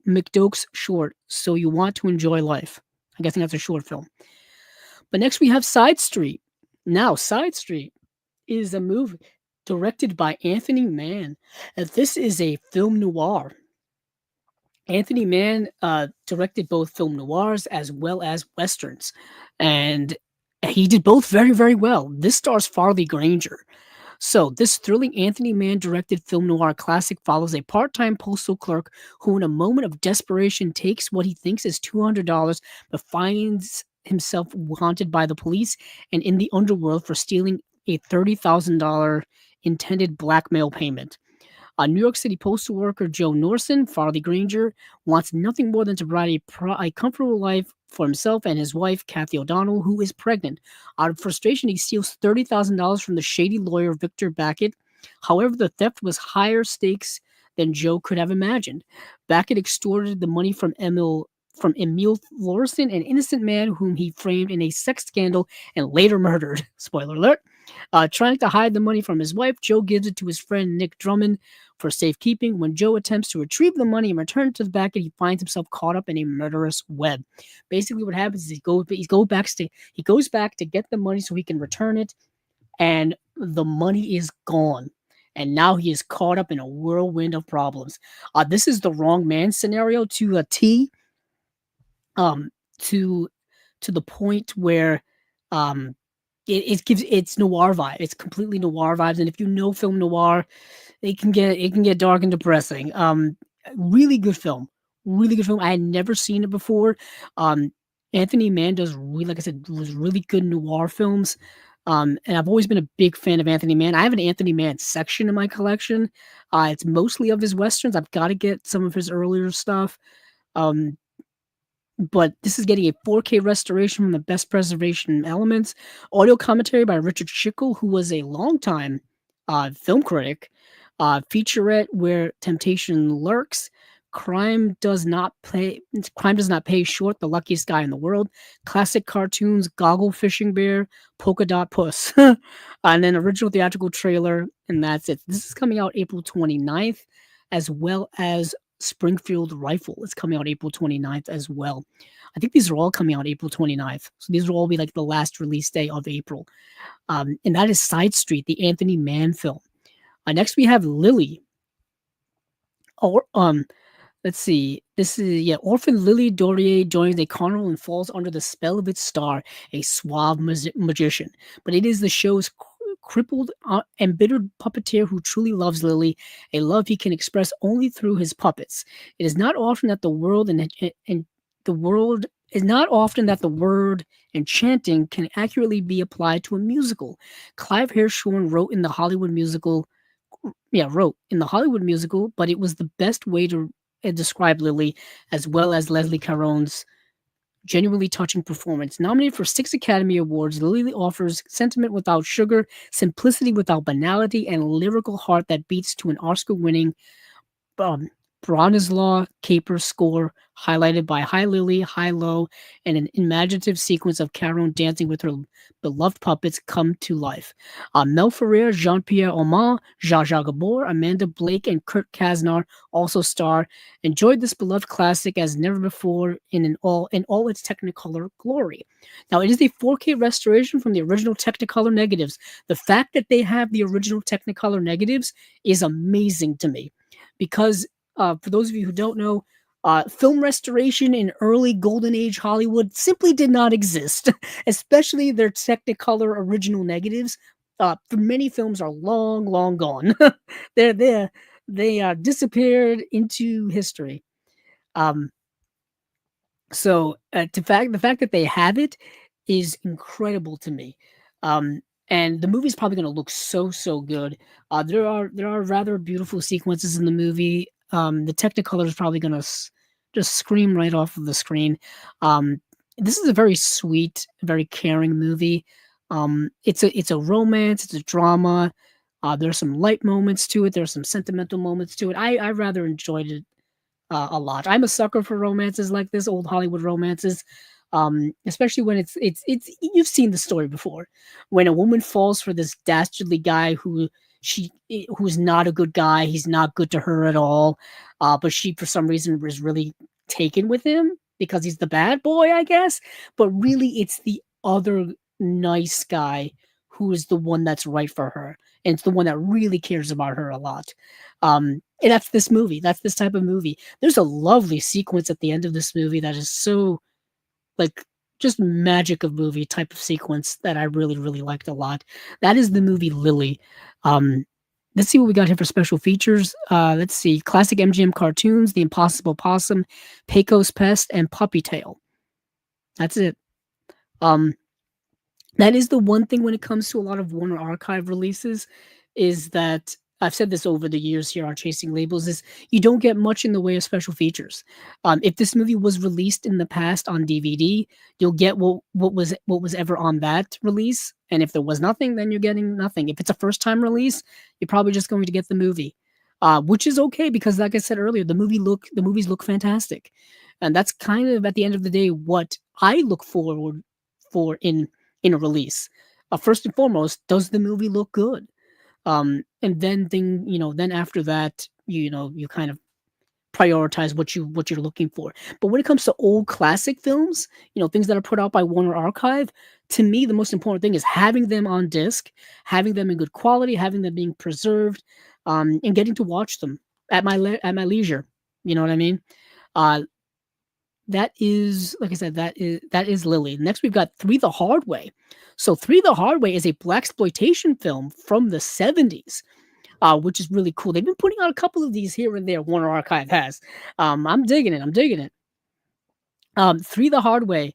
At the height of their big screen popularity, 1970s superstars head the cast of the action thriller Three the Hard Way. Directed with style and panache by Gordon Parks, who directed Superfly, audience favorites Jim Brown, Fred Williamson, and Jim Kelly command the screen as a trio with a mission. They're out to stop a secret white supremacist organization that plans to contaminate the water supplies of Detroit, Los Angeles, and Washington, D.C. with a substance that is a lethal poison only to the black population. And that's the premise of the movie. They've got to stop this evil neo-Nazi KKK organization who are trying to poison the water supply of all these major metropolitan areas with a substance that only affects the black population. You may think it's a silly movie, but if you've seen the rise of racism, well, not even the rise, just the open showing of racism that exists now in our world, this movie could have been made today, and it wouldn't have been too far fetched. It wouldn't have been inappropriate. It wouldn't have been out there. Um, I mean, what's cool about this movie is you get three of the biggest, stars of the blaxploitation genre of that time in it, and they are just kicking ass in this movie. That's basically the movie. They're just kicking ass and finding out facts. That's the movie. You got a new 4K restoration from the original camera negative, and that's it. Original theatrical trailer as well. Um, yeah, but it's cool. I'm glad we're getting more blaxploitation on Blu-ray. That's kind of awesome. Hold on for 1 second here. I have chronic dry eyes, so staring at a screen for so long dries my eyes out, and I need to constantly be lubricating them all the time. It's quite a chore. But next up here is Clean and Sober. Now this is a movie starring Michael Keaton. So when the comic star of Night Shift and Beetlejuice tackled his first dramatic role, coincidentally he did Night Shift before this and he did Beetlejuice after this, I think. This is 19 yeah, this came out in 1988. This is the movie Clean and Sober. When the comic star of Night Shift and Beetlejuice tackled his first dramatic role, the result was one of Michael Keaton's best performances ever. Okay, earning the National Society of Film Critics Best Actor award, Keaton plays real estate broker Darryl Pointer, whose cocaine habit consumes him until he enters a local detox program, promising direction and privacy. It also guarantees one more thing: the toughest battle of his life, powerfully directed by Glenn Gordon Caron, and boasting other great performances from Kathy Baker, Morgan Freeman, and M. Emmett Walsh. Clean and Sober is a hard-hitting study of beating personal demons one day at a time. Yeah, this is a very serious movie. It's a movie, as the title suggests, about getting clean and sober. And you have, at the center of this, you have Michael Keaton's character, who, you've seen the story before, he's got these demons he's wrestling with that he's not taking seriously until he does. And he's got to go through the trials and tribulations in his personal life to overcome those and to work with those. And along the way, he meets people who either help him or don't help him.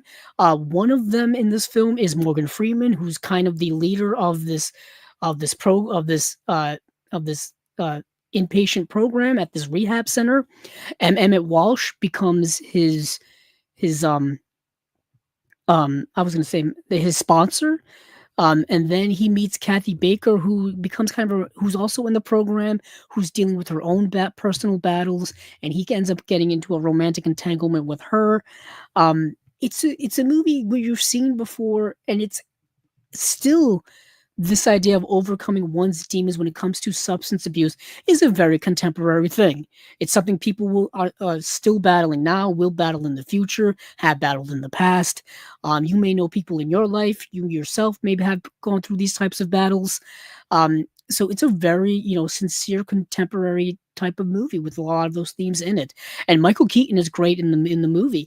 And like the description suggests, at the time in the 80s, Michael Keaton was a comedic actor. He had been in Night Shift, he had been in Mr. Mom. He had not really tackled dramatic work yet. And in this movie, he does do some comedic things as well. But this is a very dramatic film for him in Clean and Sober. Yeah, Mike. So this is a nice kind of pluck from the Michael Keaton catalog that was a film I wasn't aware of before. So that was really, really nice to watch. So Clean and Sober, it comes with a new 4K restoration from the original camera negative, and that is it.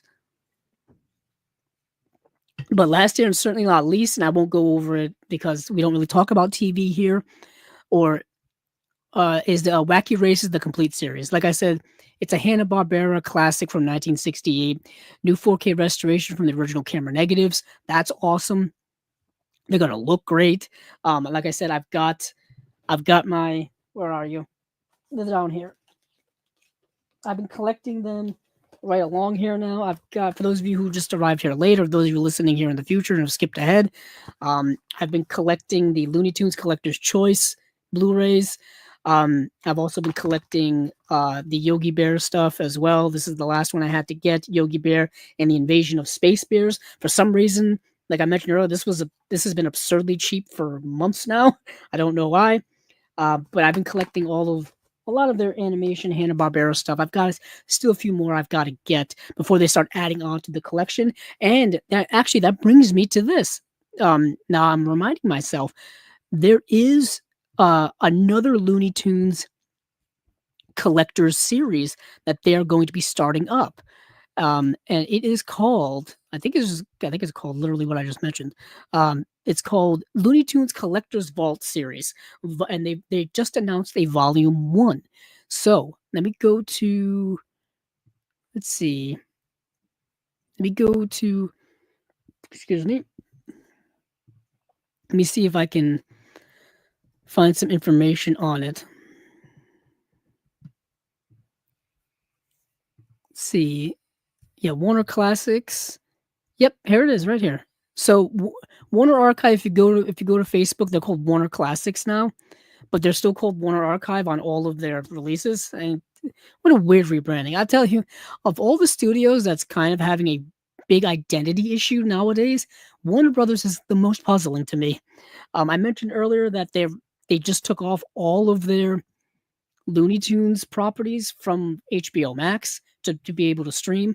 They've taken off a bunch of Scooby-Doo and Tom and Jerry stuff on there as well. And I'm baffled because that's like part of your identity. That's part of Warner Brothers' big time franchise, big time properties for decades now. Why would you make it unavailable for people to see and for people to watch and for people to get interested in? It makes no sense. Marketing is all over the place. But anywho, back to Warner Archive. Coming on June 17th from Warner Archive Collection. Now, June 17th is my birthday.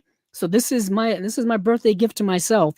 It will be Looney Tunes Collector's Vault Volume 1. The new collection will feature 50 uncut animated shorts across 2 BD50 discs, 2 Blu-ray disc 50 discs.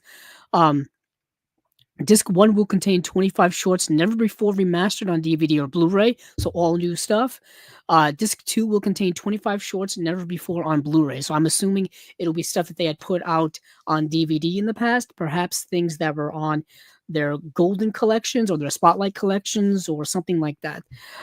In the near future, we will announce further details of this collection, including the titles of the 50 classic shorts which will be included. So they haven't announced which titles which will be included yet. To be honest, I don't need to know. I'm buying it anyway. I'm buying it anyway. I'm not hesitating at this point. When it comes to the haphazard way the streaming world is working now, um, buy everything that you want to watch. That's going to be my kind of model going forward. Streaming, we've never been negative about streaming here on Chasing Labels. To be honest, I've been so like my philosophy is watch anything you can, when you can, how you can. You know what I mean? Because life is so short. These opportunities that we have in life to do things and to experience things we love, whether it be movies, music, sports, entertainment of any kind, do it while you can because you don't know when you won't be able to anymore. Um, so whether it's streaming, whether it's physical media, whether it's whatever, just get it while you can. But if they're gonna keep taking away the stuff we love from streaming services, we've gotta get it somehow. We have to have it somehow, and physical media is the way to go if it is indeed available in that way. So let me check some other comments here because we just finished up Warner Archive. Let's see. Iacona 23 did say, Iacona, you are saying it right. Thank you. Thank you. Iacona 23 also says Anthony Mann is an incredible director. He is. Um, I've always loved his work. I remember Martin Scorsese saying a lot about Anthony Mann's work in his journey through American cinema. That documentary, which I still needs a really nice disc edition, in my opinion. There's a DVD, but it's not great.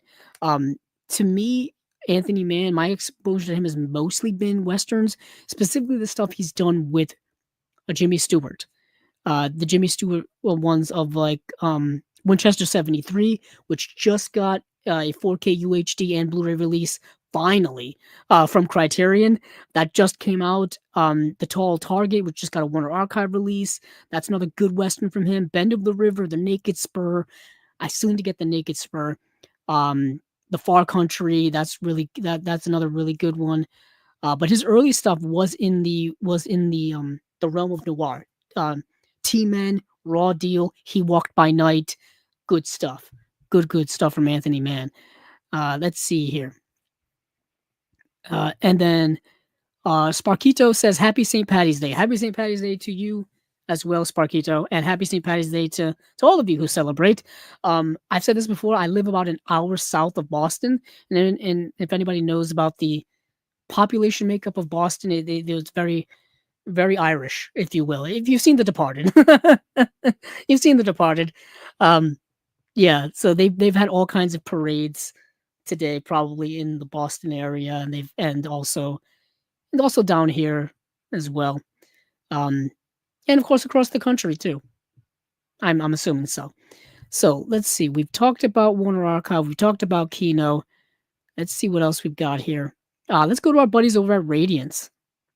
Let's see. Where are you? Yes, Radiance. Here we go. So yeah, Radiance has a couple of interesting releases, but including their first ever 4K UHD edition. So our buddies over in the UK, Radiance, Fran Simeone, who runs Radiance over there, we've had him here on Chasing Labels twice. Super awesome dude, doing great work at Radiance. I just mentioned I've got catching up on my Radiance releases. I've got Scream and Scream Again. I just got Scream and Scream Again, which I should have bought a long time ago, but that went out of print. So I've got my limited edition of that, and then I've got a bunch of stuff around me. But first 4K UHD edition is the movie Palindromes. The movie Palindromes, which is I believe, a Todd Solondz film. Just want to make sure I'm correct here.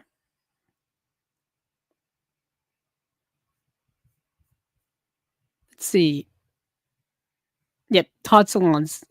And this is once again, if you know Todd Solondz, if you know the work of people like Todd Solondz, Greg Araki, Harmony Korine, all of those types of people, they are known to push the envelope.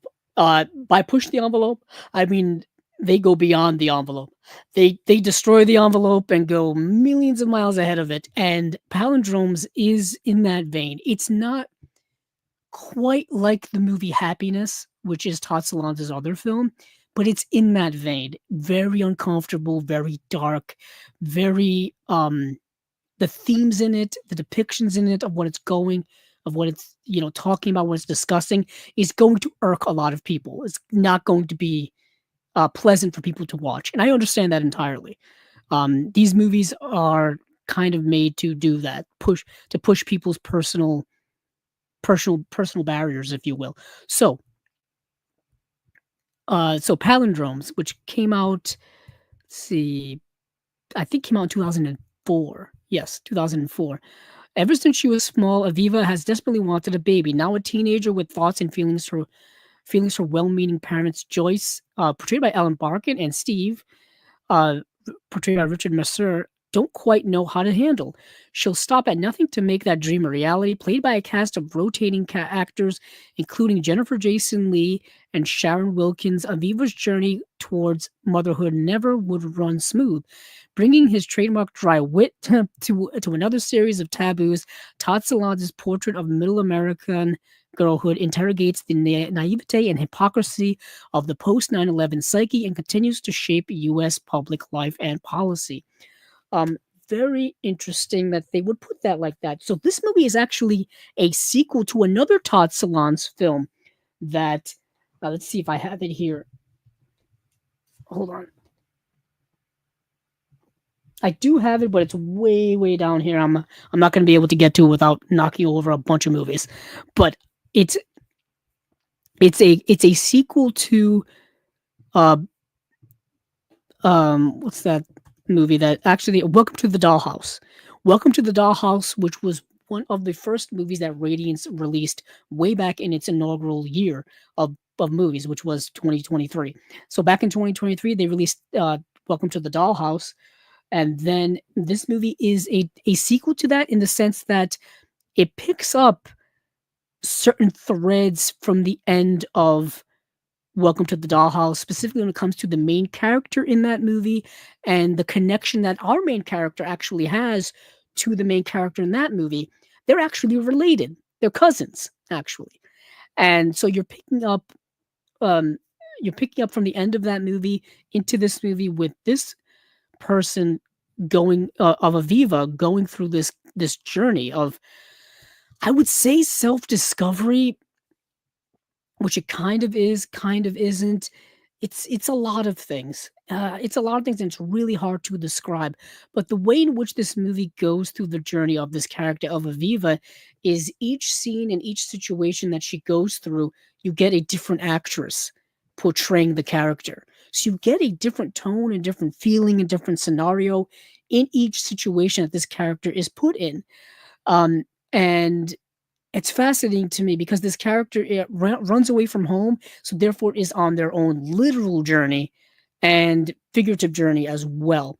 Yet again, the movie is dark. It's a Todd Solondz film. If you're familiar with his work of like Happiness and Welcome to the Dollhouse, things like that, you know what you're getting yourself into. If you're not, and you don't know those movies, this is probably not the best place for you to start. I would go in very cautiously with Todd Solondz. But that being said, this movie is very challenging. This movie is very interesting to me. But like I said, also this is their first 4K UHD release. There's a Blu-ray edition of this as well. It's a 4K and Blu-ray dual format limited edition, and we got some special features here. It's getting a 4K restoration from the original camera negative by the Museum of Modern Art, approved by writer-director Todd Solondz, 4K UHD with Dolby Vision HDR, and a Blu-ray presentation of the movie. Let's see, new interview with Todd Solondz with critic Hannah Strong from 2025.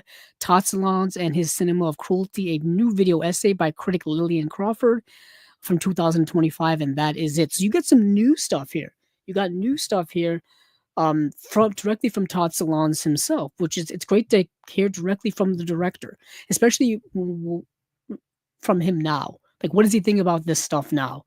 as opposed to when he made the movie back in, the early 2000s.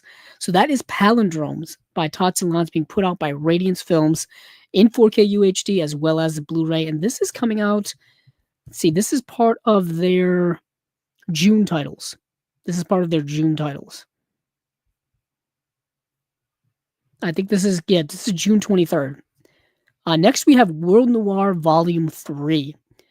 Now, there's a World Noir Volume 1 and World Noir Volume 2. I think World Noir Volume 1 is out of print right now, but you can buy the movies individually in standard edition form.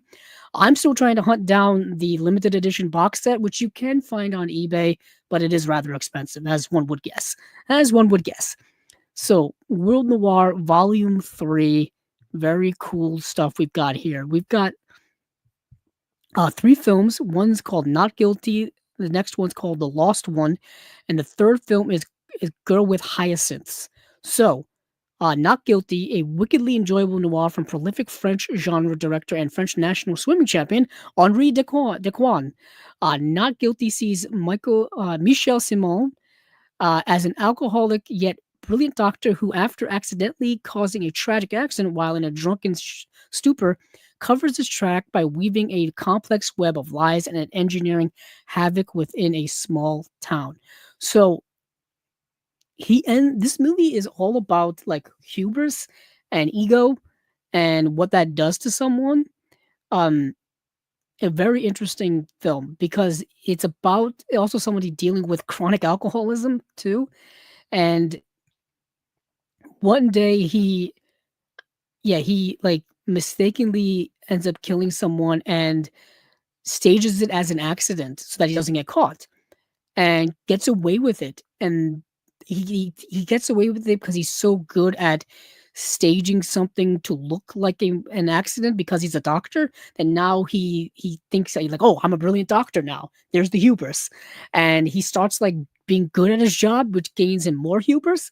And what comes with the hubris is also a sense of insecurities, like lots of insecurities. It's a very complex mental type of movie, which I rather enjoyed a lot. I thought it was very, very good. The Lost One is a movie directed and starring Peter Lorre, and it's the only movie he ever directed.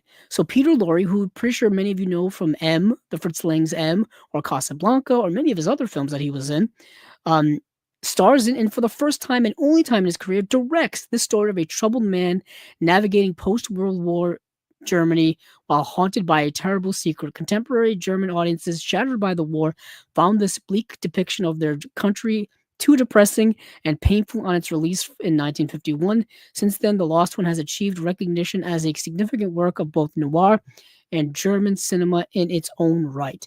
So what you have here is this movie about this guy who has kind of run away from his past and it's now caught up with him. And he's got to kind of recollect about what he did during a very difficult time, being, World War II, and kind of reconciling with that and how he's going to reconcile with that. And that's the movie. And Peter Lorre is really good in the movie. Really good. And that last here is Girl with Hyacinths, this early example of Nordic noir. Nordic noir, which is a cool subgenre to me, is regarded as one of the great films of Swedish cinema. And the masterpiece of Hasse Ekman, one of Sweden's most important and influential directors, following the sudden suicide of a mysterious young woman. Her neighbors are compelled to investigate the circumstances leading to her death in a twisty, formerly daring, and taboo-busting narrative that feels far ahead of its time.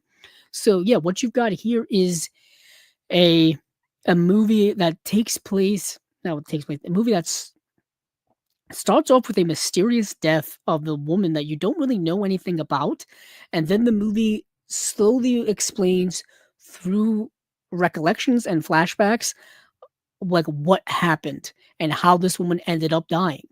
And it's mysterious because, like I said, you don't know anything, and then things certainly become clearer and clearer, and certain relationships and connections become more clearer, and then all the pieces come together in the end. That's the movie. So really good collection of films here. Like these World Noir box sets from Radiance really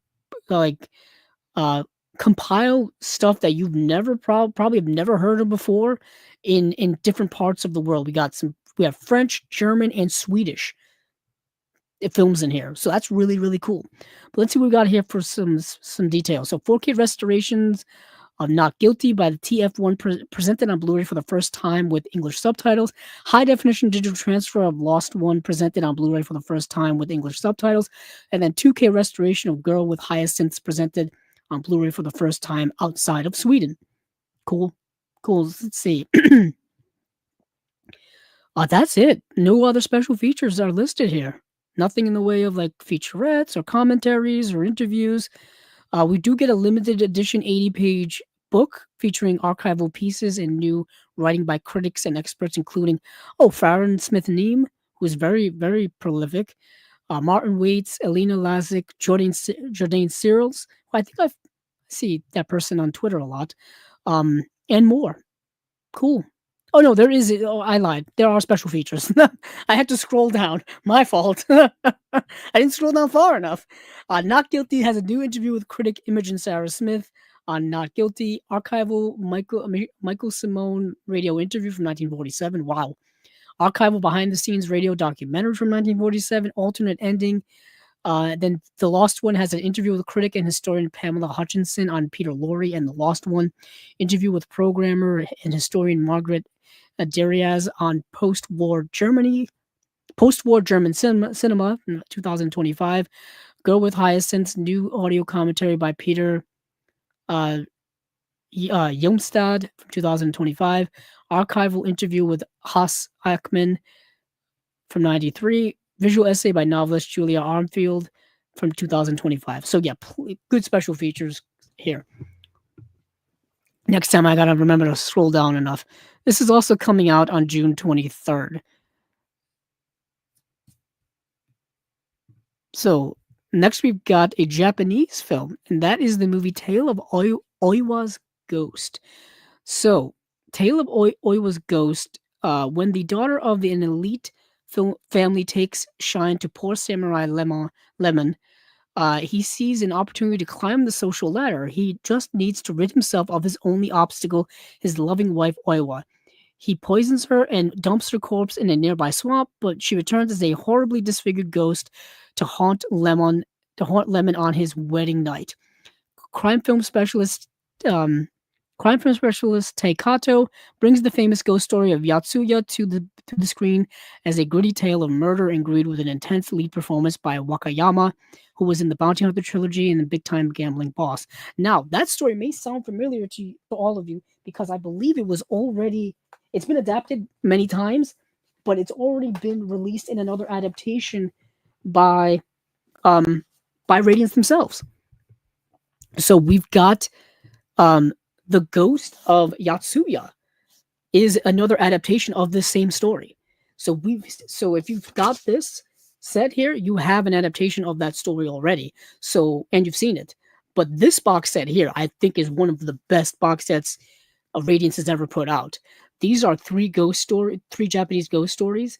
It's The Ghost of Yatsuya, the Snow Woman, and The Bride from Hades. Now, this is a great box set. If you have not gotten into Radiance's stuff yet, this is a good place to start. If you love horror films, if you love Japanese horror films of like the 50s and 60s, this one's for you. This box set's for you. This is a great box set. So as I was watching that movie and as I was reading the synopsis of it, I'm like, I've seen this movie before. And I have, because it's another adaptation of something we've already seen. But this has a high-definition digital transfer, interview with Mari Asato from 2025, visual essay on tormented female ghosts by Lindsay Nelson. And that is it. And I think we've got... Yeah, that is it. I was going to say, I thought there was a booklet here, but I'm not sure if there is. Oh, it doesn't say so. But that is the Tale of Oiwa's Ghost. The description pretty much says exactly what the movie is. A man, tries to get rid of his wife so he can marry someone else to move up the social ladder, and it has very dire consequences, very negative consequences, as it should. Next, we've got a a movie I did not get to watch, and I'll tell you why in a second. This is a Luchino Visconti film. Luchino Visconti for me is one of those directors whose work is very intimidating, very daunting for me, to where I gotta be in the right frame of mind to delve into his films.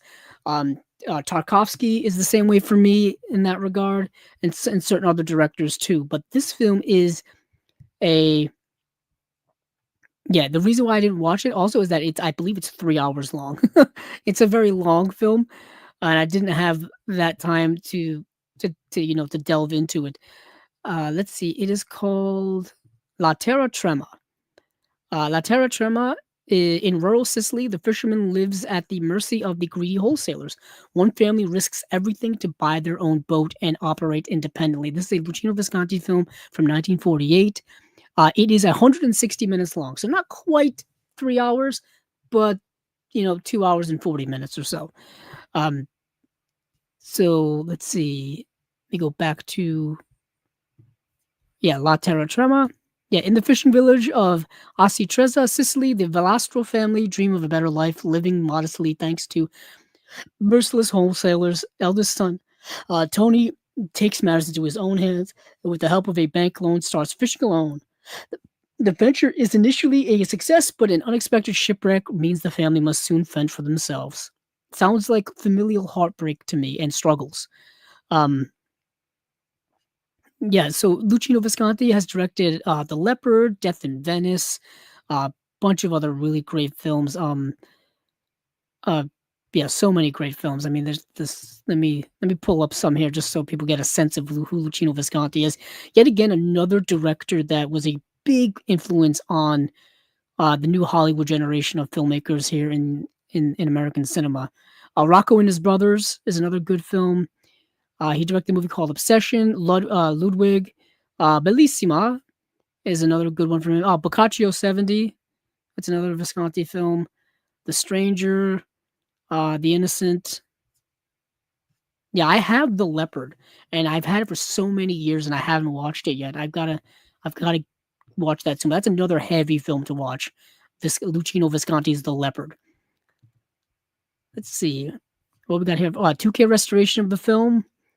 New interview with critic Christina Newland. Interview with Italian politician and journalist Pietro Ingrao. Interview with assistant director Francesco Rossi. Interview with Turi Vasil. Yep, and this is also coming out at the end of June as well. I think these are all coming out on June 23rd. All right. And one more thing I do want to mention here is that they are re-releasing Haxan. Their limited edition of Haxan has sold out, and they are re-releasing it in a special edition form. So I wanted to make sure to mention that because I know that's a popular film amongst a lot of cinephiles.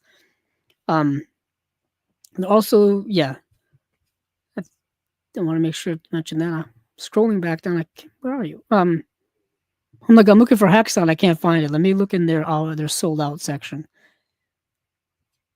Let's see.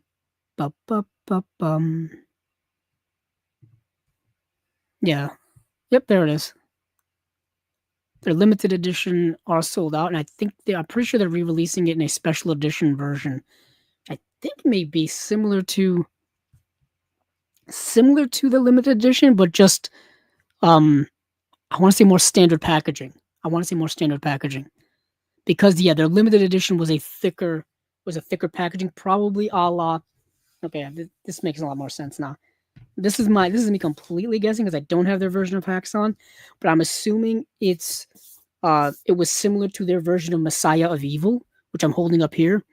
Which their initial limited edition of Messiah of Evil was this thicker packaging, thicker cased packaging. I'm guessing their Haxan special edition will be a more standard edition, kind of like exactly what they did with Messiah of Evil. So, that is it for my friends over at Radiance. Every single month, they've got new stuff announced and new stuff coming out.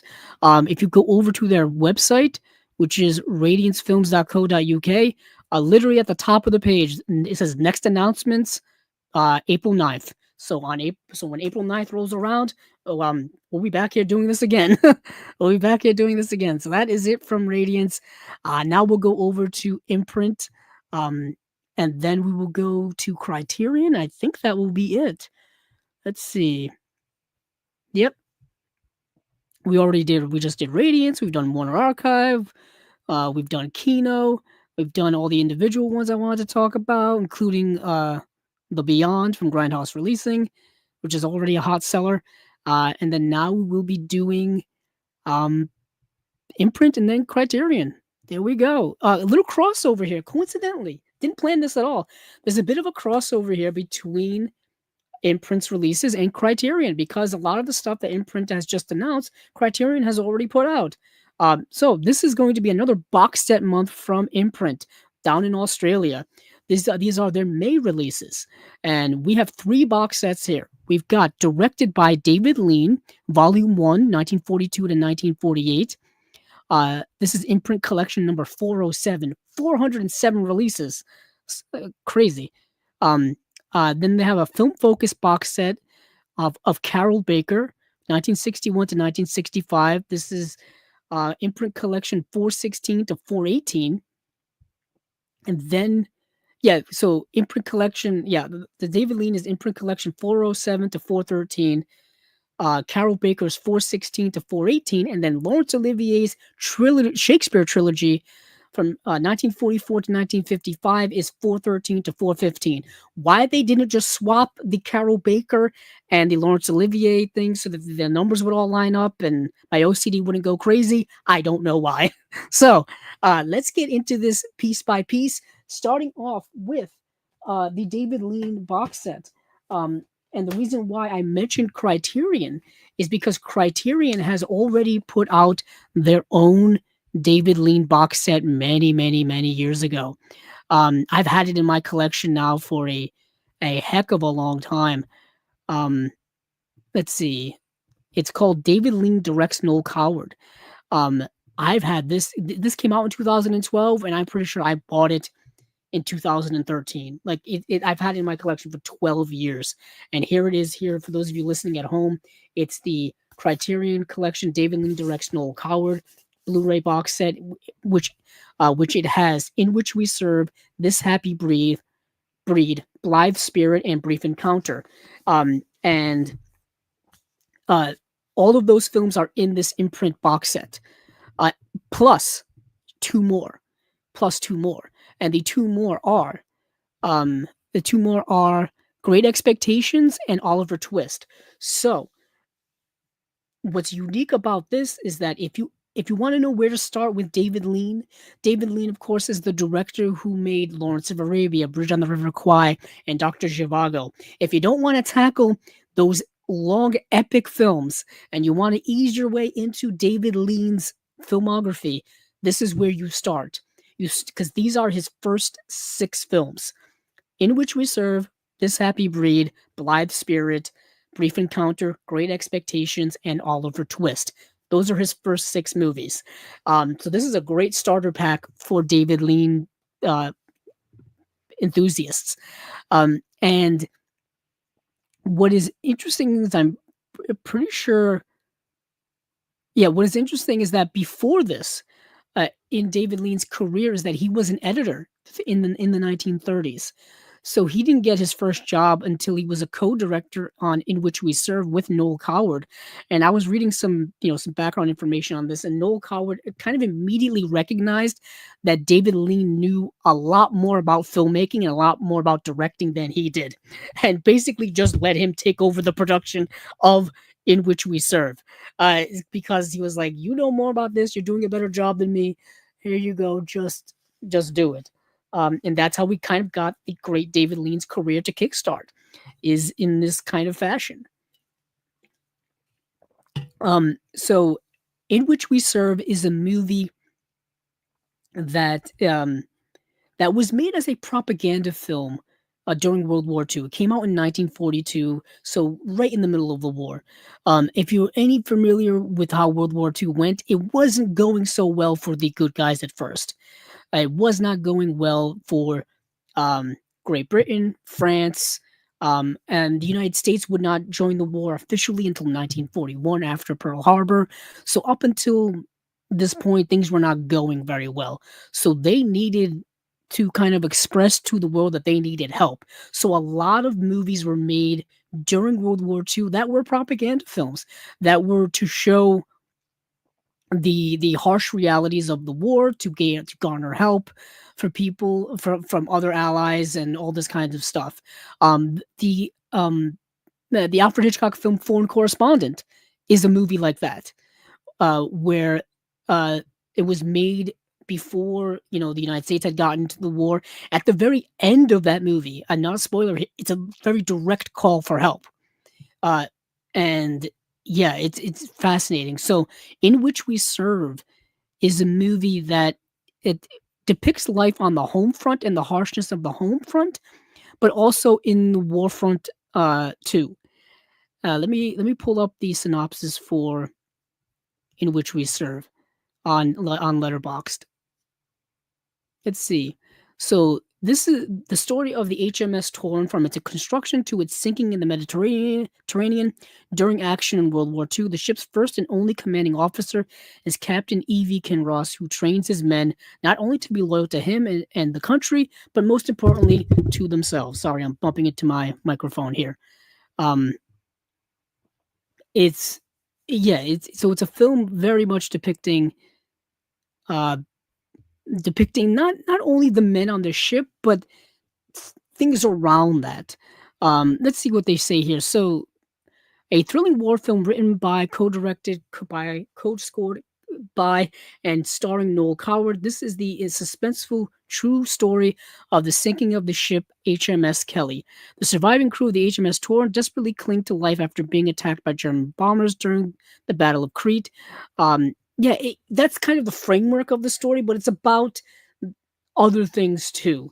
It's kind of about what I just said, where you're getting kind of recollections and remembrances of like the home front and all this kind of stuff. It does star Noel Coward too. Noel Coward, for those of you who don't know, was he was a playwright, director, composer. He was kind of a Renaissance man. Um, and a lot of his work, I'm pretty sure many of you have heard about it in school. If you haven't, well, that's Noel Coward. I didn't, unfortunately, didn't get to delve into a lot of his work in school myself. It was a lot of stuff I had to delve in afterward. This movie was nominated for 2 Academy Awards for Best Picture, Best Original Screenplay. It's got a 1080p high definition presentation on Blu-ray. A new interview with Melanie Williams, author of David Lean. Audio commentary, audio recording of a conversation between actor Richard Attenborough and Noel Coward. Richard Attenborough, I believe, is in the movie, and it's his first ever film that he was in. A profile in which we serve featurette, and that is it. I just for comparison's sake, I'm curious about what's on.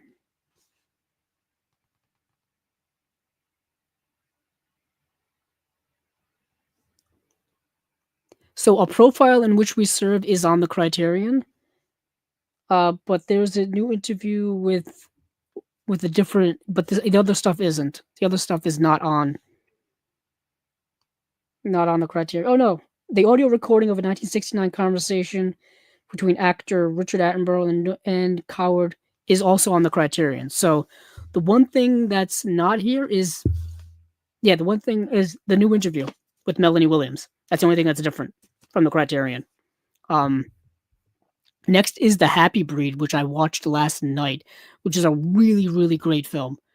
This movie is entirely takes place in England on the home front. David Lean and Noel Coward reunited for this somber wartime drama based on the play by Coward of the same name. Yeah, it's based on a play I think he did, I think in the late 30s, I want to say. A couple with 3 children have their modest household touched by joy and tragedy from the tail end of the First World War to the beginning of the Second. So what you have here is the life and times and the trials and tribulations of a family from 1919 all the way up to 1939. So you've got that 20-year in-between war period, in between World War I and World War II. And the backdrop of that is the changing of the times and the changing of the ways and certain big time events that happened in English history during that 20-year period of between 1919 and 1939. And so you see like the death of the king, you see um, the abdication of his son. You see the taking over of his other son. You see the grumblings and the rise of the Nazi Party in Germany, and how their influence is spreading into England as well. Their messed up ideologies and all that kind of stuff. So it's rather contemporary in that regard, in the sense that you see kind of the spreading of political and cultural ideas over time, and we see that now if we live the way we've lived now. So that's very, very fascinating how this movie depicts all of that with this within the setting of familial drama. Like I said, it all takes place in a very stage-like way, based on a stage play. So it's all really set inside of this one home, and what this family goes through. The thing, the happiness, the sadness, the changing of the time, the growing up of the children, all this kind of stuff. Really, it's a really great movie. Like this is a great movie. Um, I can't stress enough how good this movie is. So we've got here 1080p high definition presentation on Blu-ray. New interview with Melanie Williams, author of David Lean. I really want to read that David Lean book now. So just pulling out this Happy Breed Criterion edition. It's got a new interview about the film with Noel Coward scholar Barry Day. Interview with cinematographer, screenwriter, producer Ronald Neame from 2010. So that is not on here. So yeah, so this doesn't have either of those things. So we've got Blithe Spirit. Hold on, let me check to make sure my headphones are still on. Yes, they are. Um, so we've got yeah, Blithe Spirit. I haven't seen this movie in years. Based on one of Noel Coward's most beloved stage plays, David Lean brought the hit black comedy to the silver screen, starring Rex Harrison, Constance Cummings, Kay Hammond, and Margaret Rutherford. A middle-aged author is suddenly confronted by the ghost of his first wife, complicating life and death for everyone around him. Now, I haven't seen this movie in so long. Let me see if I can get something else going here. In terms of the description, let's see.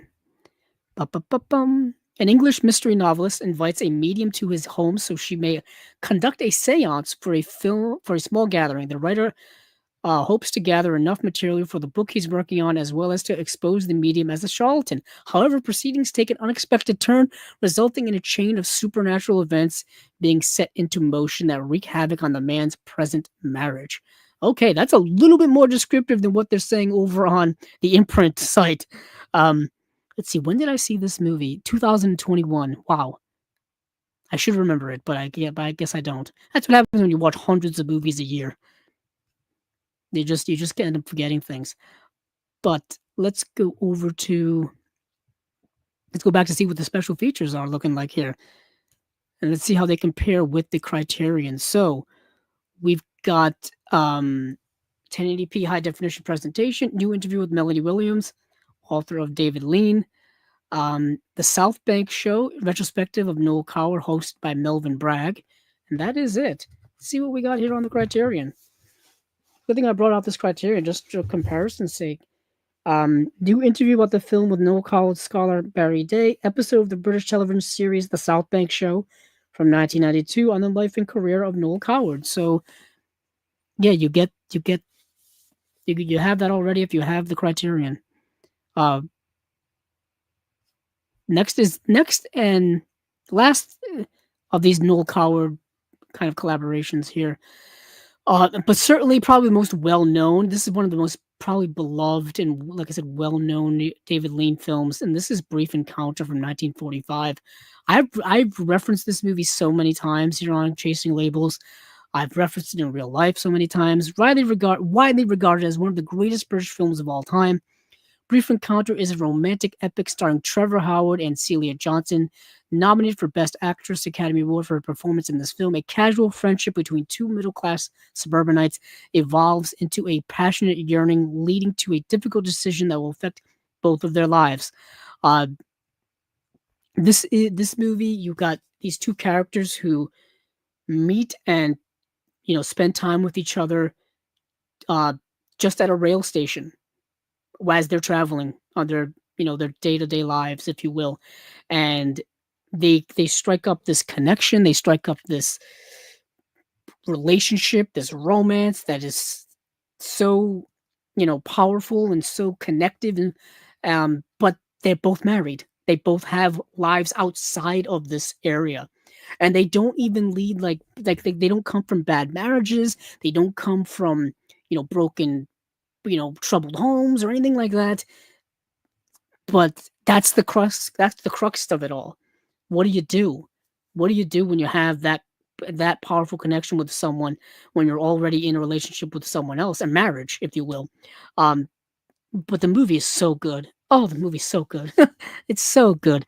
Um, for special features, 1080p high definition, new documentary on the works of David Lean, Part 1, new interview with Melanie Williams, author of David Lean, interview with actress Margaret Barton, interview with continuity assistant Renee Glynn, an interview with actor Richard Martin Thomas, a profile of Brief Encounter featurette, restoration featurette, and that is it. Let me see what we got here for special features on the Criterion. So we've got audio commentary by film historian Bruce Eder, new interview about the film with Noel Coward, scholar Barry Day, a profile of Brief Encounter, a short documentary from 2000 on the making of the movie, and then David Lean, a self-portrait, a 1971 television documentary on Lean's career. So that is on the Criterion. So you've got different special features. Different special features. The only thing that really carries over is the profile of brief encounter, because you don't get any of those interviews on here. So that's all of those kind of connective tissues. But then you've got two more films here. See, I may have to. Yep.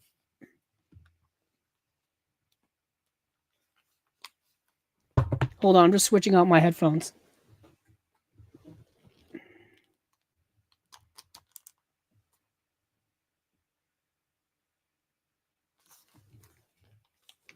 Okay, I'm back. Yeah, my old headphones died, so I've got to work on these. I got to use my new ones. Let's see. Yeah, the one thing I don't like about these new headphones is I can hear an echo in my head of my own voice. But let's see, where was I? Oh yes, two more films here. You get Great Expectations, based on the beloved Charles Dickens novel. John Mills and Valerie Hobson star in the Oscar-winning classic drama. A poor young blacksmith's fortunes change dramatically when the generosity of a mysterious benefactor propels him to London to begin his journey toward becoming a gentleman. Labeled as the greatest of all the Dickens films by Roger Ebert, the film was nominated for Best Picture, and David Lean was nominated for Best Director at the Academy Awards, and critics continue to praise the film now almost 80 years since its release. Yeah, it came out in 1946, and it's almost 80 years. 79 years this year. And this movie, I don't believe, has gotten any Blu-ray release, at least not here. Unfortunately, because I've always wanted to see this. I did not get to see this or Oliver Twist. Truth be told, I've always wanted to read Great Expectations and read Oliver Twist and then watch the movie adaptations. So there is a Blu-ray release in the UK for Great Expectations back in 2008. But nothing here in the US. I think this is. Let me check. Just quickly, I thought it was a Criterion DVD. It is a Criterion DVD that came out in 1999. Holy heck. Holy heck. That's a while ago, people. Yep, it came out. I remember seeing this at Barnes & Noble Criterion collection sales. and the DVD being like it looks like it's been there since 1999, and like it's been there forever. This desperately needs some type of Blu-ray release here, but it is coming in this box set, and it's coming with a 1080p high definition presentation, new interview with Melanie Williams, and then that's it. That's it. So let's move on to Oliver Twist. Acclaimed actor Alec Guinness stars in David Lean's adaptation of the iconic Charles Dickens novel, a brilliant study of classicism and charity. Oliver Twist is an extraordinary boy, but he's destined for greatness, a poor orphan born behind the iron gates of a bleak parish workhouse. Oliver packs up his curiosity and courage and heads for the wild, winding streets of London, embarking on an adventure that will change his life forever. Yeah, it's the classic Charles Dickens story. Let's see, 1080p high definition presentation, new interview with Melanie Williams, new interview with child actor Donald Westcott, a profile of Oliver Twist featurette, casting appeal for Oliver Twist archival featurette. Now, I believe this has gotten a Blu-ray release, I want to say from Twilight Time, of all people, of all places. Let's see, Oliver Twist. Maybe it didn't. No, I guess it did not. I thought it did, but it did not. Let's see. This is something that's been... Oh, this is another Criterion DVD. Okay, this is another Criterion DVD that came out in 1999. This is another one that desperately needs an upgrade from them. Got it. That's probably where I've seen it before. That makes sense. Okay,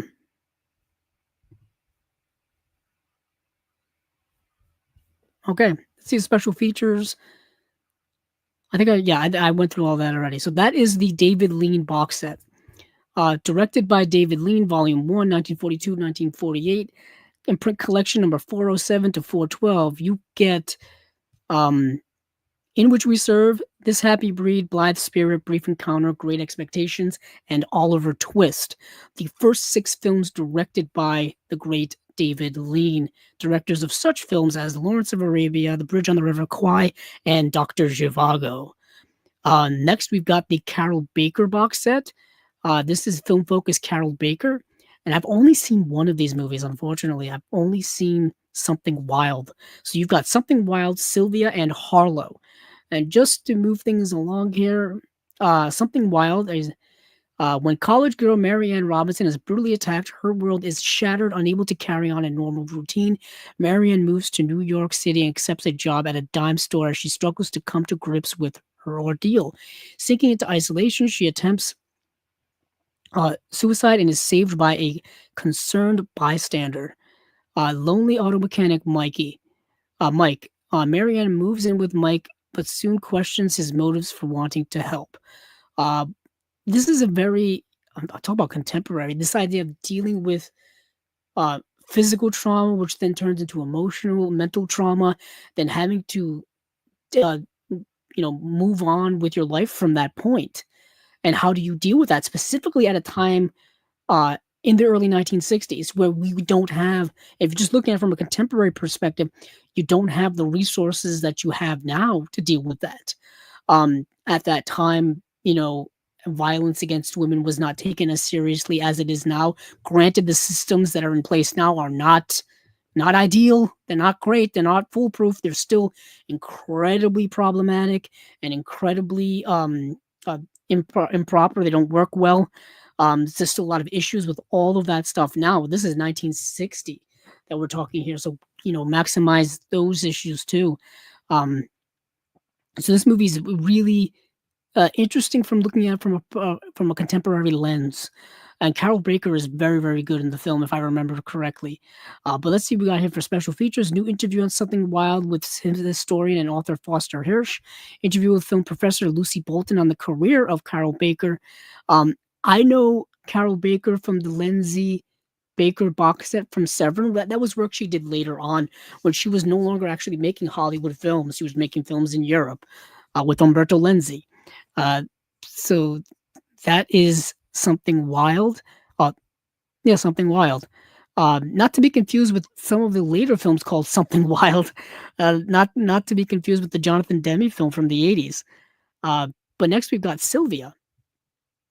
This is a worldwide first on Blu-ray. Lovely Sylvia West lives quietly with her flowers and books until her millionaire fiance assigns Macklin, a private detective, to investigate her past. Sylvia becomes less and at the same time more real to him as he uncovers an unsavory past. Oh, interesting.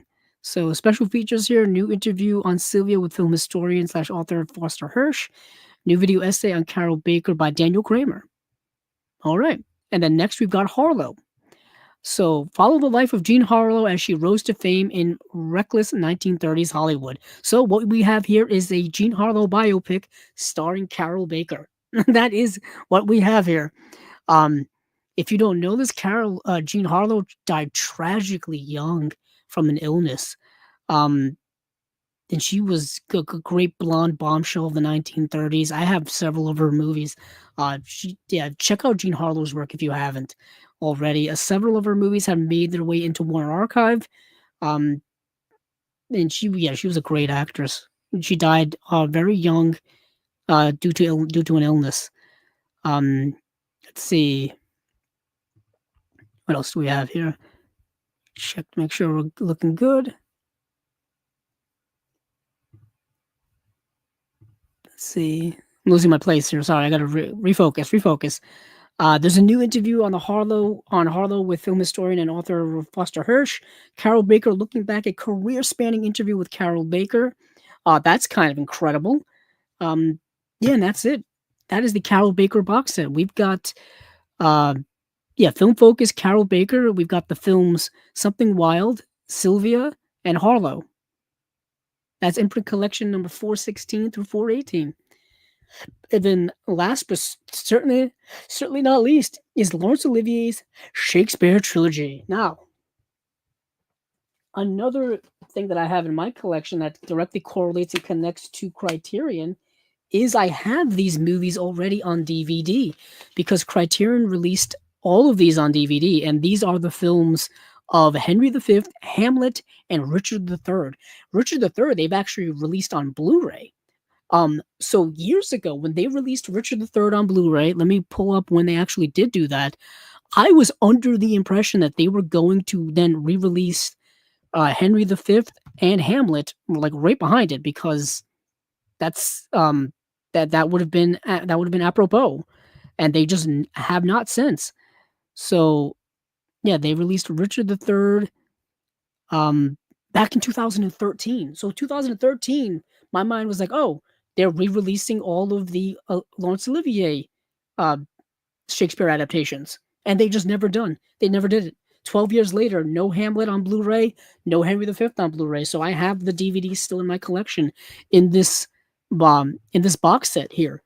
That is the Olivier's Shakespeare, Henry V, Hamlet, and Richard III, 3 films by Laurence Olivier. Now he directed and starred in each of these.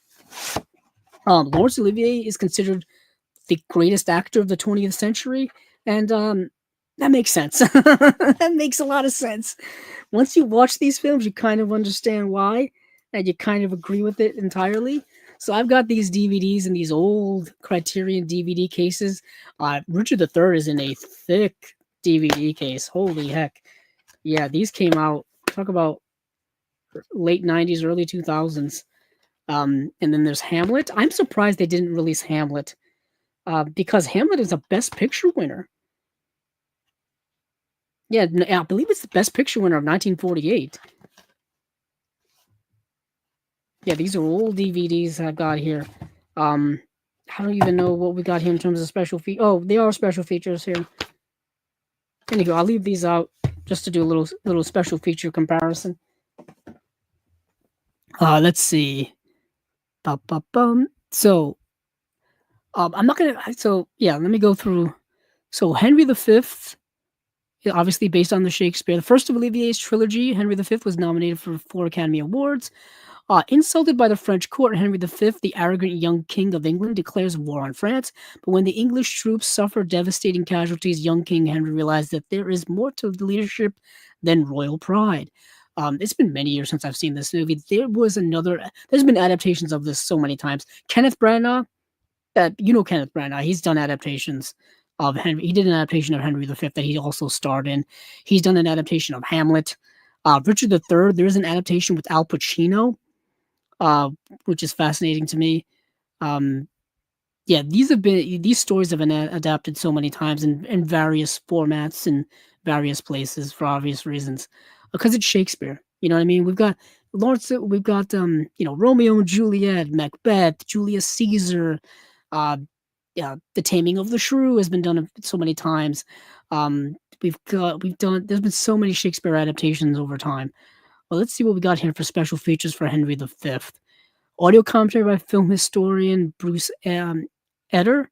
New video essay on the film adaptation of Henry V by film writer and author Martin Contario.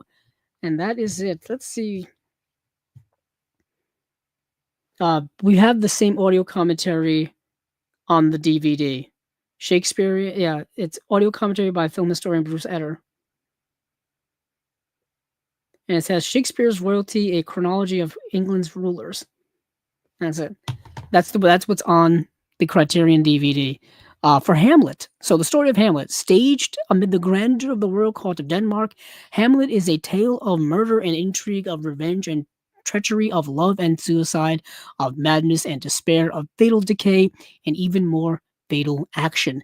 If you've seen the Disney movie Lion King, you've seen an adaptation of Hamlet.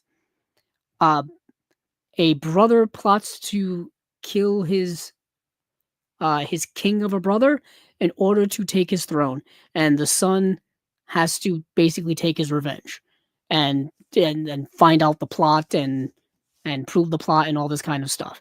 You've seen Hamlet done before. Filmed in chilling black and white, Hamlet is arguably both Shakespeare and Olivier's magnum opus, a twisted display of diseased power and obsession with death, forming an uncommonly galvanic film. Yeah, galvanic film. Yeah, it is good. It is damn good. Hamlet is considered one of the greatest stories of all time. It's probably the greatest Shakespeare play of all time. And it's really, and this movie adaptation of it is very good, like excellent. Laurence Olivier is magnetic. The black and white cinematography is haunting in this film. Some of the supernatural scenes, because you're dealing with ghosts and death, look incredible. For 1948, stunning. Stunningly surreal and beautiful.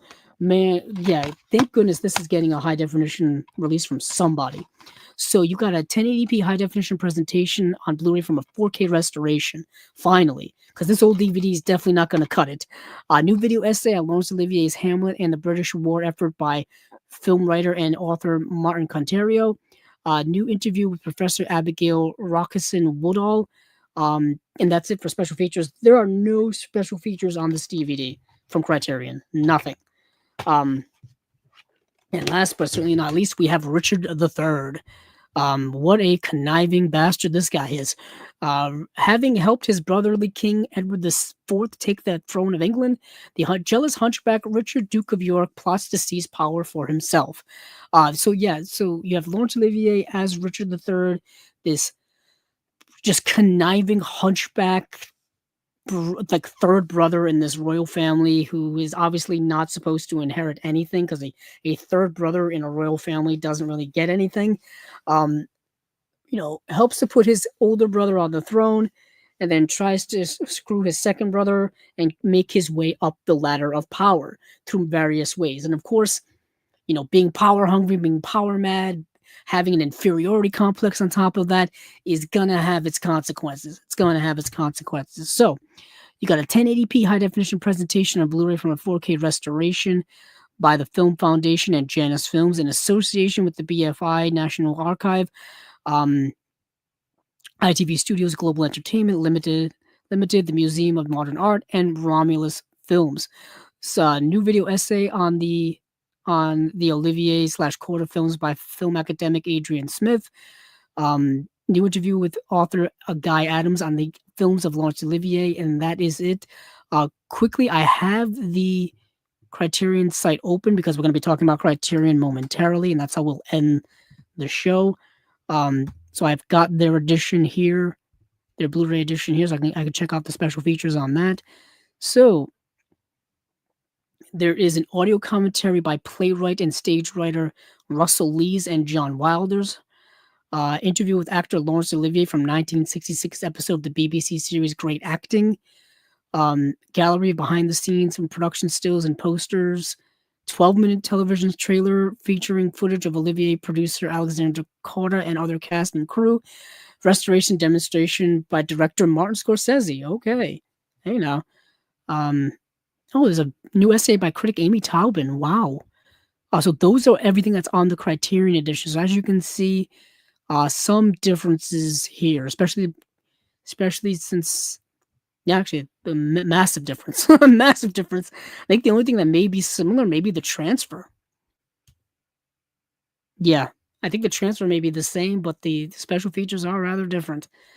So that is everything in the Laurence Olivier Shakespeare Trilogy 1944, 1955 imprint collection 413 to 415.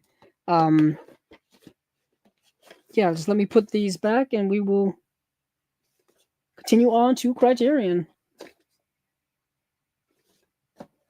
Let's see. So we've got a couple of things from Criterion because we are now done with imprint. Let's see. Let me go back to the new releases. The June titles from Criterion have been announced. Let's see here. Let me move over to that. An eclectic group of Criterion titles here, mind you. Kind of a little bit here, a little bit there. I'm just checking something quickly before we move on.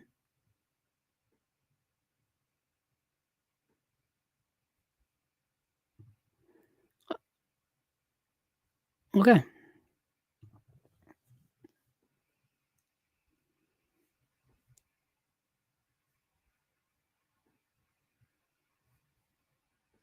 All right. So I just wanted to make sure that we're okay.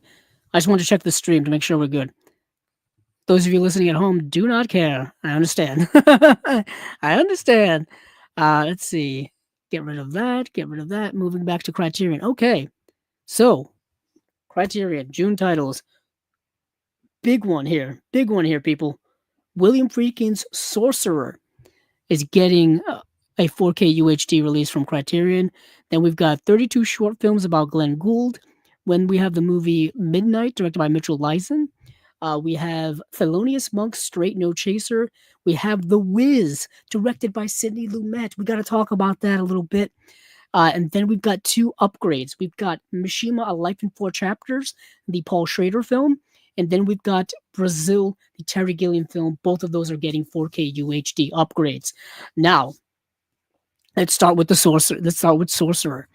Sorcerer, man, oh man, oh man, what a movie by the late great William Friedkin.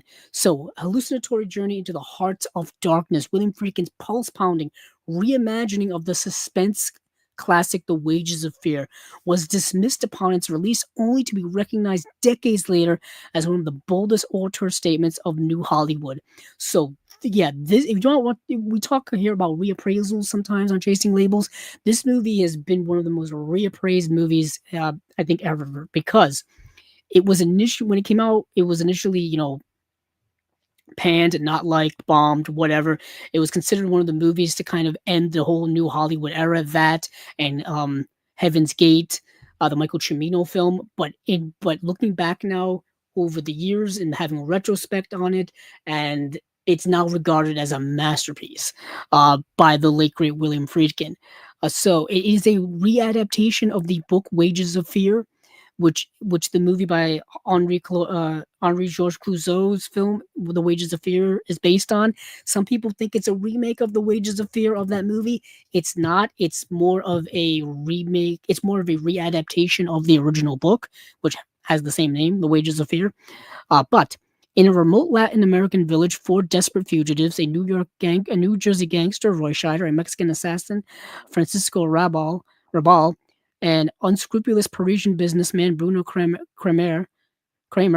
and an Arab terrorist Amido take on a seemingly doomed mission, transporting two trucks full of highly explosive nitroglycerin through the treacherous jungle. Aided by Tangerine Dream's otherworldly synth score, Friedkin turns each bump in the road into a tour de force of cold sweat tension, conjuring a hauntingly nihilistic vision of a world ruled by chance and fate.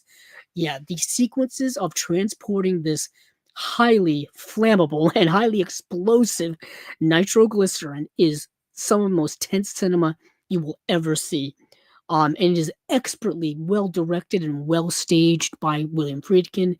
Um, the movie is incredible. It really is. I can't stress enough. I own the Warner Brothers release that was put out several years ago. I think I have the. Where are you? Ah, here, the Digibook. Yes, I have the Digibook from 2014. It's since been reissued in a standard Blu-ray edition with regular Blu-ray case and whatnot. And it's been around for a decade. Uh, but this just goes to show that Warner Bros. Once again is opening up the floodgates, opening up their catalog to the boutique label world, which they've been doing now for the last little while. Criterion right now is taking full advantage of that because I never thought we'd see Sorcerer get a Blu-ray, get a 4K release from them.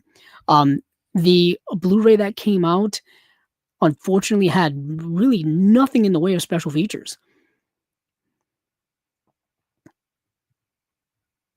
Yeah, there was nothing in the way of special features on the original Blu-ray release from Warner Brothers. So we're getting something really nice here. So let's see. We've got a new 4K digital restoration that was new 4K digital restoration with 5.1 DTS HD master audio soundtrack approved by director William Friedkin. Alternate 2.0 surround DTS HD master soundtrack, one 4K UH disc of the film, presented in Dolby Vision HDR, and two Blu-rays with the film and special features. So we've got Friedkin Uncut, a 2018 documentary by Francisco Zippel featuring interviews with Friedkin, screenwriter Wallen Green, filmmakers Wes Anderson, Francis Ford Coppola, and Quentin Tarantino, and others. New conversation between filmmakers James Gray and film critic Sean Fennessy. Archival audio interview with Green and editor Bud Smith from the collection of Julia Daniolo Valian, author of William Friedkin from 2003. Conversation from 2015 between Friedkin and filmmaker Nicholas Winding Refn, which I'm sure people have seen clips of that all over the internet. Behind the scenes footage of Friedkin on set, and there's an essay included by critic Justin Chang. Yeah, I can't wait for this release. Holy heck, holy heck! This has got to be one of the releases of the year. No, for those of you listening, this is definitely one of my most highly anticipated releases, coming out June 24th. So yeah, man, I can't wait for that. Next is a film I unfortunately was not able to see, and that is a film by Francois Girard. And this is called 32 Short Films About Glenn Gould. This is you may think, hey, that's 32 short films. That's a lot of films. Well, the movie only runs 93 minutes long. And it's a portrait. It's a rare film biography as boldly unconventional as its subject. Writer-director Francois Girard's visionary portrait of iconoclastic, world-renowned pianist Glenn Gould explodes the conventions of the form to illuminate the brilliant mind and innermost obsessions of a singular artist. Across 32 vignettes encompassing everything from dramatic sketches to documentary interviews to avant-garde animation, 32 short films about Glenn Gould pieces together the story of Gould's trajectory from child prodigy to celebrated concert pianist, who turned his back on public performances to pursue his all-consuming fascination with recording technology. Led by a tour de force performance by Colm Feore and underscored by Gould's landmark recordings of Bach's Goldberg variations, Girard's film daringly deconstructs the enigma of genius. So, something I haven't seen but am interested in seeing. This is this is a 4K and Blu-ray release.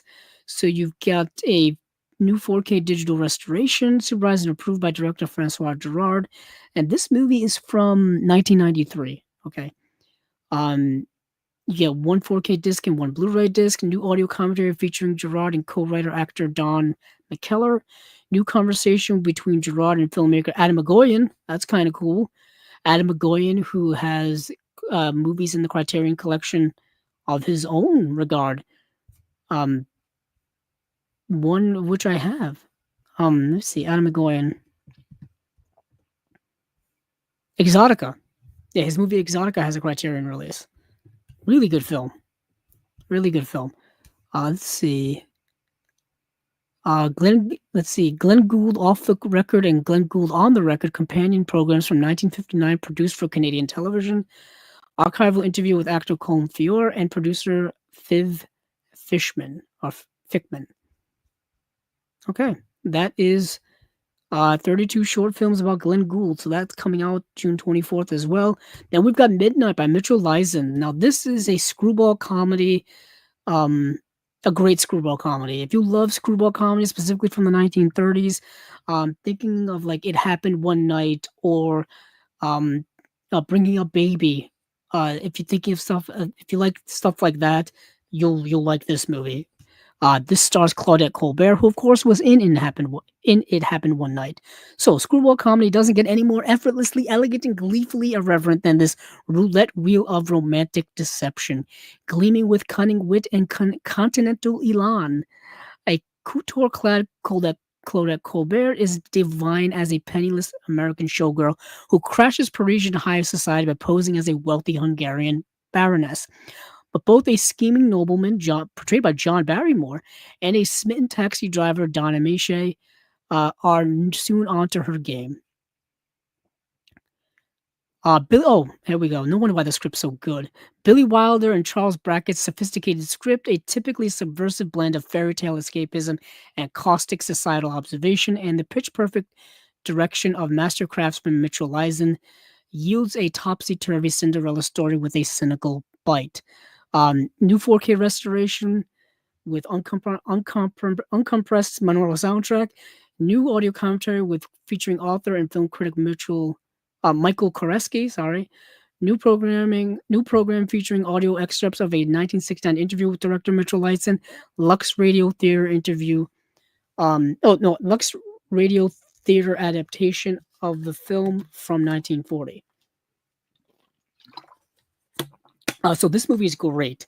So Claudette Colbert is an American showgirl who arrives in Paris, basically penniless, broke, and she ends up in the back of a taxi cab who just happens to be driven by Donna Miche. I think it's either Donna Miche. I have no idea how to pronounce his name. Anyway, he's this like Hungarian taxi driver, and he decides to basically kind of like take her in and like take care of her a little bit, but she ends up kind of running off into this Parisian high life party and pretends that she's this Hungarian baroness, and she takes his last name to kind of pretend, and she gets caught up in this game, not this game, but this scheme that's done by John Barrymore, where John Barrymore's wife is having an affair and is enamored by this other young rich guy, and John Barrymore basically says, like, I know who you are, you're not a rich baroness, but this young rich guy seemingly likes you, but he also likes my wife, but I want to break them up, so I'm going to pay you to play along with him, and so that my wife will lose interest in him, because he's going to lose interest in my wife, and in return, I'm going to pay you, and you're probably going to end up being able to marry this guy, and you're going to marry into wealth. You'll be all set. But in the background, the Donna Miche character is looking for her and looking to find out what happened to her, and then things kind of go from there. It's a really great movie. I really love this movie a lot. I'm gonna buy this movie. It's great. I have a lot of other Mitchell Leisen films have been released by Kino. And yeah, he's a really good director, and the screenplay is done by Billy Wilder, so it's a good screenplay. But we've got some great stuff here. I really love these types of movies. This would pair up greatly with, like I said, Bringing Up Baby, or It Happened One Night, movies like that. It would definitely pair well with that, or even other like Cary Grant screwball comedies, something like Holiday. stuff like that. So I really love that stuff. Let's see.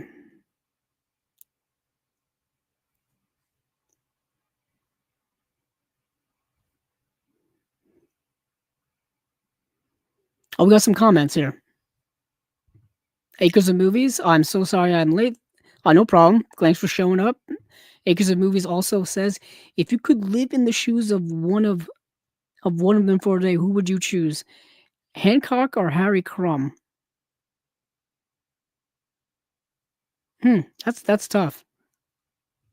That's tough. Let's see. Talk about Harry. Hold on. Am I thinking of who I'm thinking of?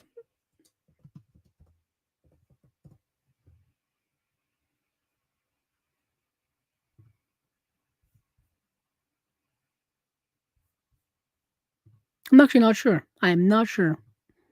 Let me see. What is the other question?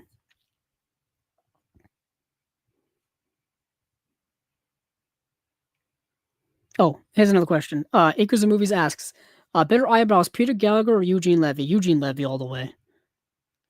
All the way. He even had those back in the 70s. If you watch old clips of like Eugene Levy back on like SCTV, he still had them back then. It's the Acres of Movies. Have you seen the movie Things Change with Don Amiche and Joe Mantegna? I don't think I have. Hold on. Let me see. Go to my letterbox. I have my letterbox open.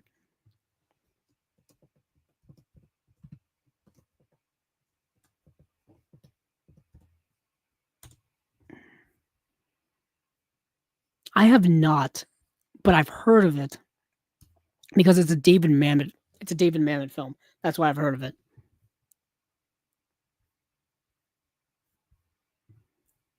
Let's see.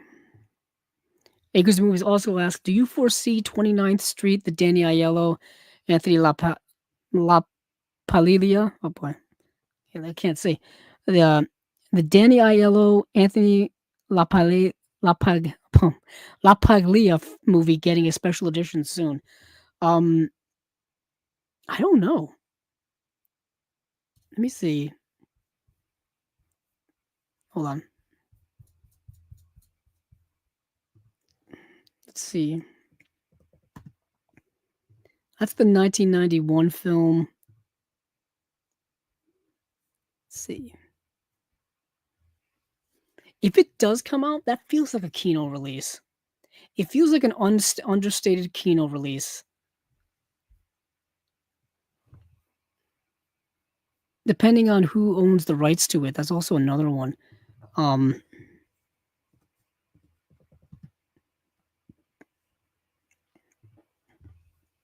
me see who owns the rights to it, and I can probably give you a better guess. Let's see.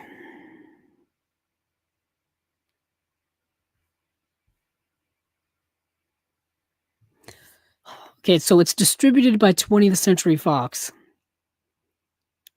So with that being said, I have no idea who would put that out. Obviously, Disney would have no interest in putting that out. I don't know who would be able to get the 20th Century Fox library to get it, or just to get access to that 20th Century Fox library.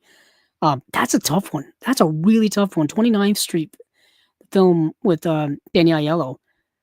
That Fox catalog is so weird now. I don't know who's putting out that stuff. Sometimes we do see some stuff being put out in the boutique label world, but it varies. Them and MGM, it varies. Let's see.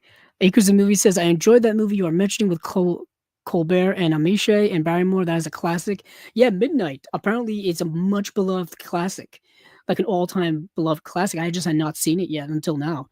Acres of Movies also says, what is the 4K or movie in 4K that makes you feel like you are in that the most, or that you can see everything really clearly and it looks different, etc., etc. So basically, what movie in 4K looks stunning enough to really blow you away. I'll say this. Martin Scorsese's Hugo looks stunningly radiant in 4K. Like the movie already looked good because it's a more modern film, but that looks incredible.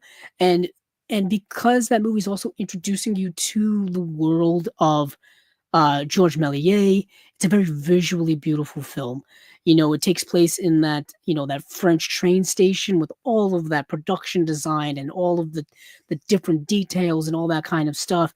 And then you get enveloped in the world of movies as well. Like that 4K looks really good.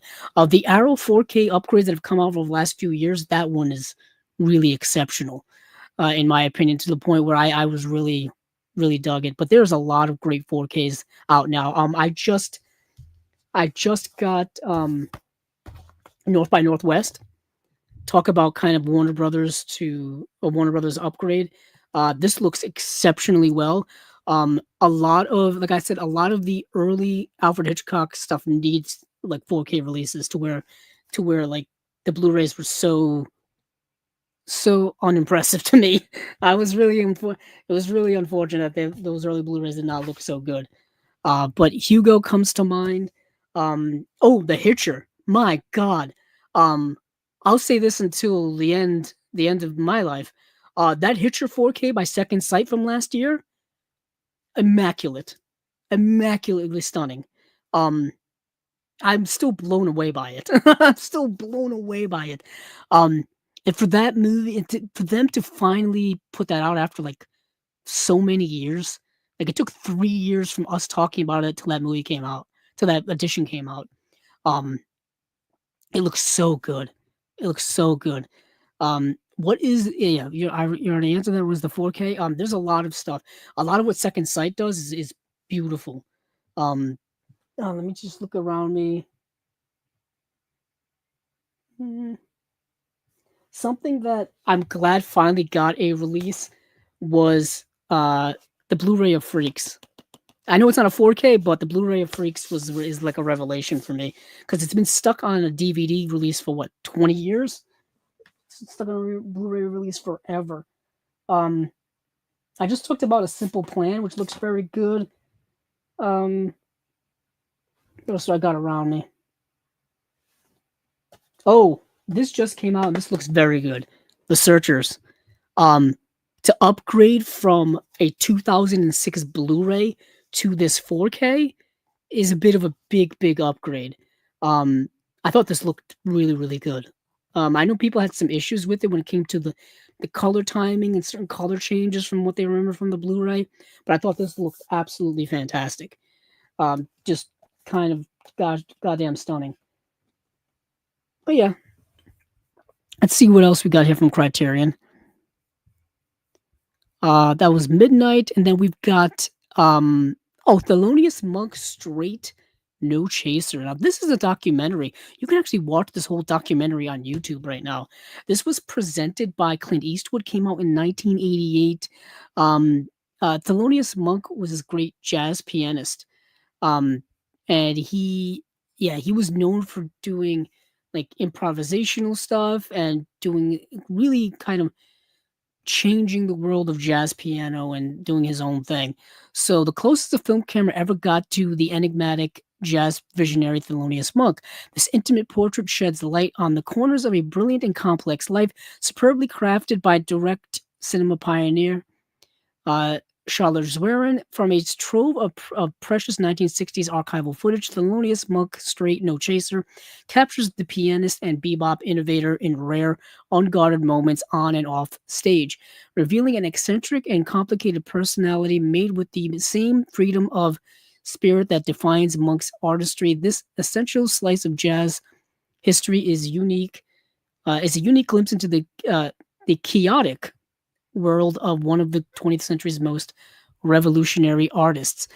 It's yeah, the the documentary is kind of a haphazardly put together movie. The most unique and most interesting parts of it I find are the actual footage of Thelonious Monk, and then also the footage of like his son talking about him. They interview his son, who I believe was a jazz drummer as well, and as it was a jazz drummer, and kind of talking a little bit about what it was like with him and his mother and his father when they were younger and stuff like that.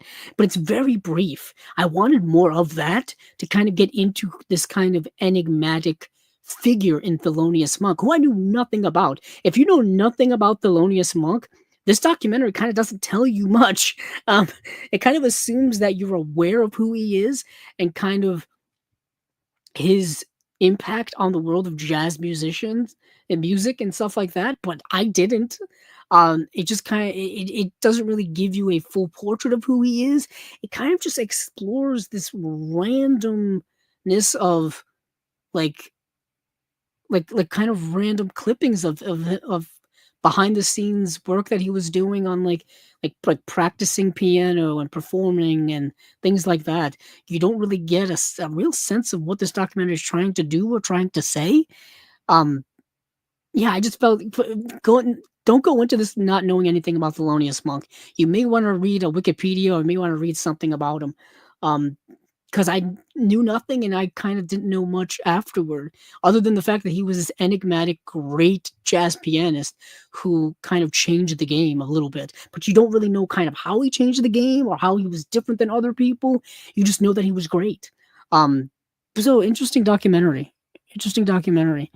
You get a this is a 4K UHD. No, just a Blu-ray. Just a Blu-ray. So it's a 4K restoration with uncompromised monaural soundtrack. Introduction by director Charlotte Swerin. New interview with musician T.S. Monk, son of Thelonious Monk. New program about Swerin and the making of the film, featuring interviews with writer Michael Schulman, assistant editor Bernadine Kolish, and Zwerin's nieces Lisa and Laura Tassoni. Yeah, that is Thelonious Monk, Straight No Chaser.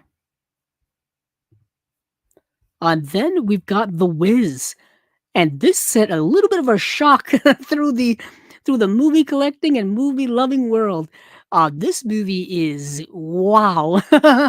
So, what we've got here is an adaptation of the Broadway play, which is an adaptation or a kind of a remix, if you will, a redo. Yeah, remix. Yeah, readaptation. I don't know. Or a take on the L. Frank Baum timeless story, The Wonderful Wizard of Oz. L. Frank Baum being the original author. So of course we all know the 1939 film. At least many of us do, I assume. So this goes back to the original story that movie is based on, the original book by L. Frank Baum, and it was turned into a musical in 1974, I believe, called The Wiz, and it is about black culture of the time. It's Wizard of Oz through that prism of that, and then they decided to turn that Broadway musical into a theatrical film, into a movie, and they enlisted the help of like Motown Records, and they got Sidney Lumet to direct it. They got Quincy Jones to work on some of the music. I think, oh my goodness, Joel Schumacher I think worked on the screenplay for it. Um, it was produced by Rob Cohen, who went on to direct some of his own films. At the time, I think he was an executive at Universal. This was a Universal Pictures film. It stars Diana Ross. It stars Michael Jackson's in the movie, Richard Pryor, Lena Horne. And it's the movie's wild. I can't describe it. The sets in this movie are crazy, unhinged, wild, gorgeous sets. The music, I like the music a lot. The choreography is good. The singing, of course, is good. You have Diana Ross. I mean, come on. Michael Jackson's in there dancing too as the scarecrow. You have the usual the Wizard of Oz story that you all know. Dorothy gets whisked off to this magical land of Oz. She's got to go on the yellow brick road to meet the wit to go to the wizard to try to get home. And along the way, she meets Scarecrow and the Tin Man and the Cowardly Lion. But it's all done through this kind of urban, setting. It feels like It feels like a Broadway musical at times. Like it feels like sets and things like that. Um, but it's like the costuming is wild. It's just crazy over the top. I'll say this: if you do not like musicals, you're not going to like this movie. If you're not open to liking musicals, you're not going to like this movie. If you're not open about experimental musical films that kind of take chances and do their own thing, you're not going to like this movie. And I understand that, musicals are not for everyone.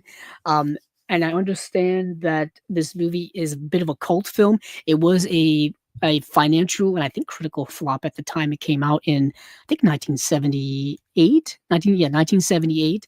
And it has since grown in popularity and gotten a cult following over time. Many years ago, it was released on Blu-ray by Universal. Let me check when that came out. Um, I had never seen it up until now. Um, so I came to it brand new. Wow, this Blu-ray came out in 2010. Holy heck. I didn't think it was that long ago, but it was 2010, and now it's getting a 4K UHD and a Blu-ray release from Criterion. And to be honest, this is Criterion's bag. This is what they've been doing since their founding back in the 80s, 40 years ago, putting out movies that are, cult, underappreciated films, things like that. There's a lot of gatekeeping when it comes to Criterion, and I never understood why. Because to me, Criterion has always been about putting out kind of everything and anything they've ever wanted to, whether it be cult film, whether it be all-time classics, whether it be musicals, whether it be biopics, dramas, comedies, foreign films, monster films, Godzilla films, whether it be modern day blockbusters, all kinds of stuff. They've done it all, and they continue to do it all. So I don't know why the Wiz would be out of the realm of possibilities, but that's just the way things are with certain people. But this is a fascinating take on the Wizard of Oz story, and it's fascinating to me because it kind of the initial start to the story kind of twists the whole Wizard of Oz thing on its head. You have Dorothy, classic starting off with Dorothy, but in the original movie Wizard of Oz, the one we all know from 1939, her reason for wanting to leave, Kansas or leave wherever she is because she wants more out of life. She wants to explore bigger and better things. She thinks she's kind of sick of the drab farm and the drab, black and white world that she lives in, literally on screen. You know what I mean? Because it starts off in black and white. In this movie, Dorothy starts off as the opposite. She doesn't seem to want anything more out of life than what she has. She's a bit of a homebody. She's a bit of somebody who, doesn't really pursue things in her life and is kind of rather comfortable.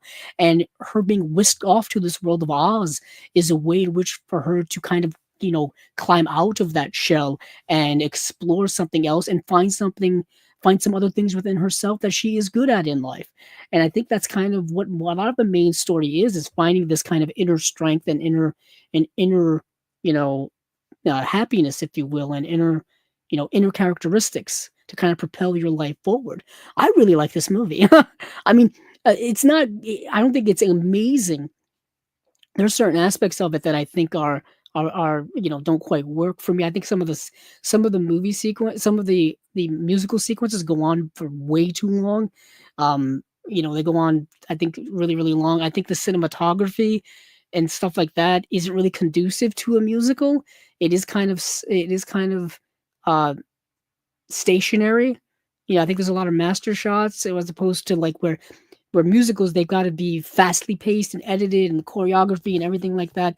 It's got to move with the music. You got to feel an upbeat with it. Sometimes I don't really see that visually, but granted, it's Sidney Lumet who doesn't really do those types of movies, at least from what I've seen from his filmography. 12 Angry Men takes place entirely in one room, but The Wiz is fascinating to me. Excuse me. Um, and yeah, it's good. I liked it. I'm probably gonna end up getting this eventually. I have to get it because I need it to complete my Sidney Lumet section in my collection. A lot of Sidney Lumet stuff's been coming out lately, which is great. He was, I think, one of the all-time great directors in my opinion. So you've got The Wiz. We've got some more comments here. It says from Acres of Movies, do you like Night Falls on Manhattan? Well, I have Night Falls on Manhattan somewhere over here. think I've got it. I think I have it over there. I have Night Falls on Manhattan, the Arrow release. Wish I had it here, but I don't know. I used to have it here with some other Arrow releases, but I think I moved it to the Sidney Lumet section, or at least the other section with the other stuff. Oh no, I have it. Hold on. Hold on. I knew it was here somewhere. Night Falls on Manhattan, right here. The Arrow release, which I bought when Barnes and Noble was having a 50% off sale, sometime last fall, and they happened to have this in stock because it was a newer release. That's typically how my Barnes and Noble goes. They either have newer releases of Arrow or stuff nobody bought from when it was a new release. So I've got this. I like it, but what's interesting is it's part of that phase of Sidney Lumet where he was doing like police corruption movies. Like he did this and he did The Prince of the City as well, which are both dealing with police corruption. Yeah, so that's Night Falls on Manhattan. Let's see. So what do we have here for the Wiz special features? Did I go over the special features? No, I did not. So you got one 4K UHD disc presented in Dolby Vision HDR and one Blu-ray with the film and special features. New audio commentary featuring scholars Michael B. Gillespie and Alfred L. Martin. Archival interview with director Sidney Lumet and actor Diana Ross. And that is it. Wow. That's all we're getting? Oh, man. I thought we would be getting so much more.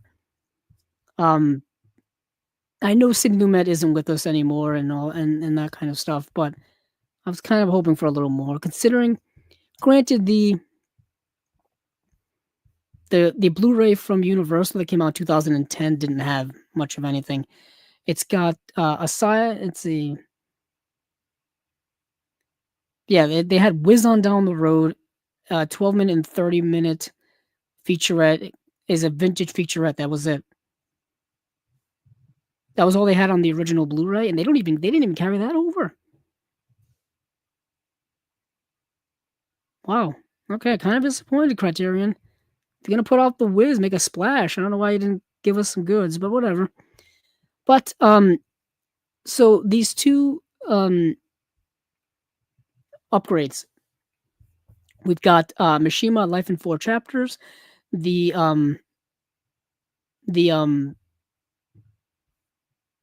Paul Schrader film. Sorry, I just completely blanked out. Once I hit the 3-hour mark here on Chasing Labels, my mind is completely gone. But this movie I've had on DVD, this movie I've had on Blu-ray, and now it's getting a 4K release, all from Criterion. So Paul Schrader's visually stunning collage-like portrait of the acclaimed Japanese author and playwright Yukio Mishima, played by Ken Ogata, investigates the inner turmoil and contradictions of a man who attempts the impossible task of finding harmony among self, art, and society. Taking place on the last day of Mishima's life, when he famously committed public seppuku, the film is punctuated by extended flashbacks to the writer's past, as well as gloriously stylized evocations of his fictional works. Yeah, this movie is a visual feast. One of the most gorgeous films you'll ever see. I could imagine what it's going to look like in 4K. As you can imagine, the movie is divided into 4 chapters. Each chapter is a part of Mishima's life. The movie is absolutely incredible. Probably,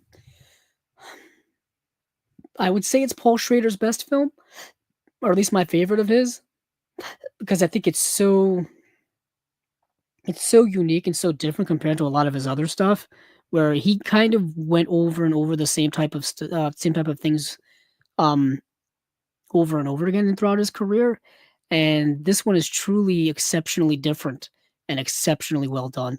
So you got a 4K restoration of the director's cut, supervised and approved by Paul Schrader, one 4K UH disc of the film, and one Blu-ray disc with the film and special features, 2 alternate English narrations, including one by actor Roy Scheider, audio commentary featuring Paul Schrader and actor Alan Pohl, program on the making of the film featuring Bailey. Okay. Producers Tom Luddy and Mata Yamamoto, composer Philip Glass, and production designer Elko Ishioka. program on Yukio Mishima featuring his biographer John Nathan and friend Donald Ritchie. Audio interview with screenwriter Chico Schrader. Interview excerpt from 1966 featuring Mishima talking about writing. Um, the Strange Case of Yukio Mishima, a 1985 documentary about the author. I think all of these have been on the DVD and Blu-ray of the past. So I don't think any of these are new. That is Mishima, A Life in Four Chapters by Paul Schrader. Then, of course, we've got what I consider to be Terry Gilliam's best film and my favorite of his, and that is Brazil. In this dystopian masterpiece, Brazil, starring Jonathan Pryce, plays a daydreaming everyman who finds himself caught in the soul-crushing gears of a nightmarish bureaucracy. This cautionary tale by Terry Gilliam, one of the great films of the 1980s, has come to be esteemed alongside anti-totalitarian works by the likes of George Orwell, Aldous Huxley, and Kurt Vonnegut. In terms of set design, cinematography, music, and effects, Brazil is non-stop dazzler. That is very true. If there's one thing about a Terry Gilliam film, it's going to be visually dazzling and visually unique and interesting, thought-provoking, all of those things.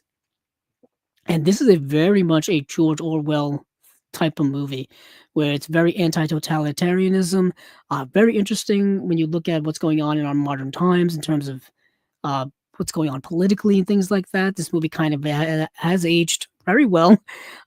This movie is from 1985, I believe. And this was one of the first, I've had this on DVD, one of the first Criterions I ever bought on DVD. I've had the Blu-ray in my collection for years, and now it's coming out in 4K. It's like I said, it's Terry Gilliam's, I think, best film, in my opinion. It's certainly my favorite. I don't think any of these special features here are different, but we do get one 4K UHD disc of the film presented in Dolby Vision. I can only imagine how good this is going to look. Two Blu-rays with the film and special features. Audio commentary by Terry Gilliam. What is Brazil? Rob Hedden on set documentary. The production notebook, a collection of the collection of interviews and video essays featuring a trove of Brasiliana from Gilliam's personal collection, The Battle of Brazil, a documentary about the film's contentious release hosted by Jack Matthews and based on the book of the same name. Love Conquers All version, the studio's 94-minute happy ending cut of Brazil with commentary by Brazil expert David Morgan. The film was... It was difficult to have it made. Let me put it this way. That happy ending movie version of the movie runs, 94 minutes long. The actual running time of the movie is 143 minutes. So they wanted to cut down the movie to 94 minutes. to 94 minutes.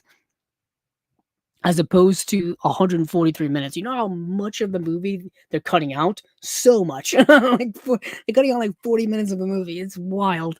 But like I said, Brazil, I think this is an all-time classic, must-own Criterion release. Whether it's the DVD, the Blu-ray, or now the 4K, I think it's a must-own. If there's a Blu-ray, like I said in the past, if there's a Criterion starter pack, which there kind of is now, with their whole Criterion 40th anniversary edition. This is definitely one of them. Let's see what we've got here for some comments before we leave. Let's see.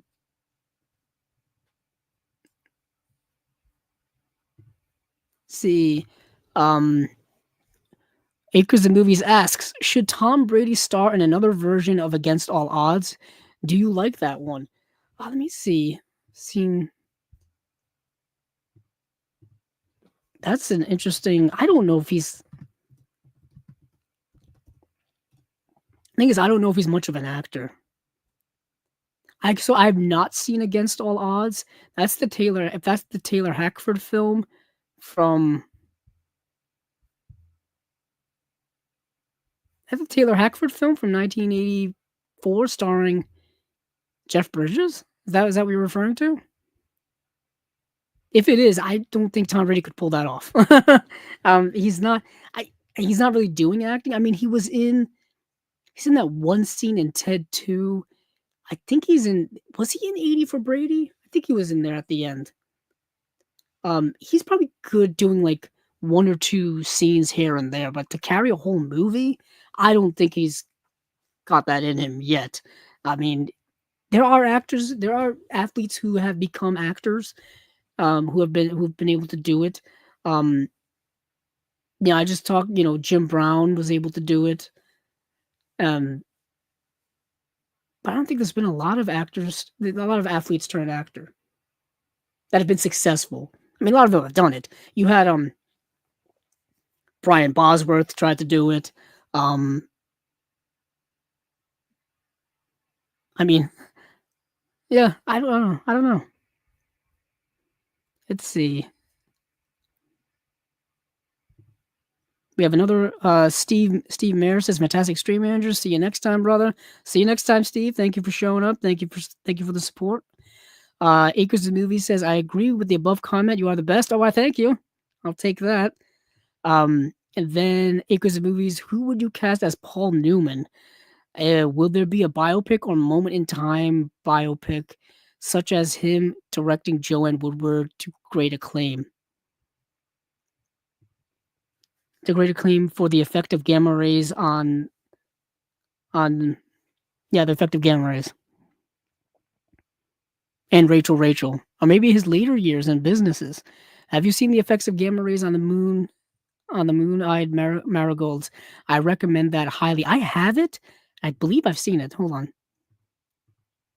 Um, Hold on. I completely forgot what we were talking about. Yeah, I have the movie because I got to get everything. I've got to get everything Paul Newman based. So I have seen the effect of gamma rays on Man in the Moon marigolds. Um, yeah, I've seen it. Came out 1972, directed by Paul Newman, starring Joanne Woodward. It was trying to kind of revive her career, if you at the time, if you will. He only directed a few movies.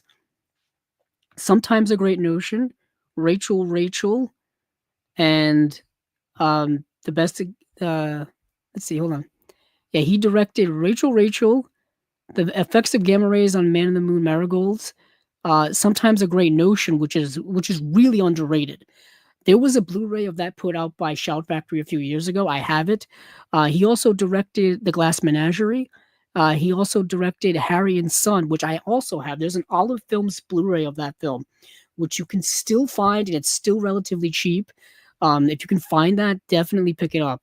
And then he also directed, I think The Shadow Box was a TV thing. But The Glass Menagerie is not available on disc. I don't think anywhere. I don't even think it's available on DVD. I believe it was a TV adaptation of The Glass Menagerie from 1987. But who would you cast as Paul Newman? Oh man. Oh man. Years ago, and we're going back. Matthew McConaughey is pretty close. Because you got to get someone who has the looks and the charm and the acting ability. Paul Newman, as I don't know if this is a hot take, Matthew McConaughey has kind of been on modern day Paul Newman, if you will, and I think he's kind of leaned into that a lot, in terms of his beauty on screen and his acting ability and all that kind of stuff. But I don't know for a biopic. I don't know for a biopic. Let's see.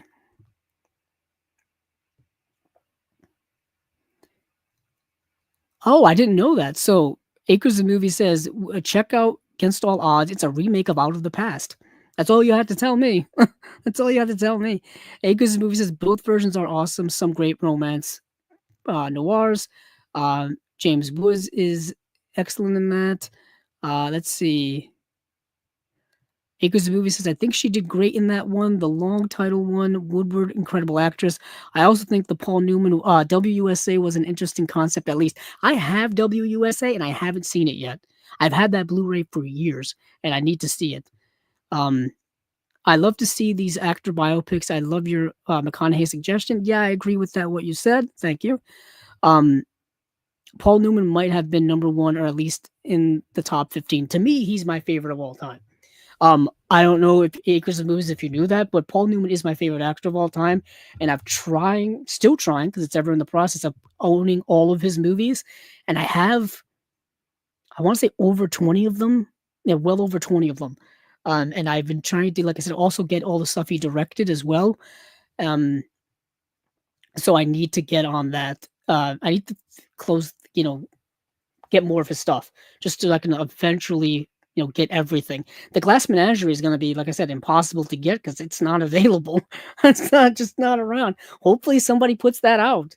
I feel like with Kino putting out a lot of TV movies and a lot of TV stuff, because I believe the Glass Menagerie is is um is a TV movie. Let me see, Glass Menagerie. It's always a play I've been wanting to read as well. It's a Tennessee Williams play. I don't know. It doesn't say if it was a TV movie or not. I don't know if it is.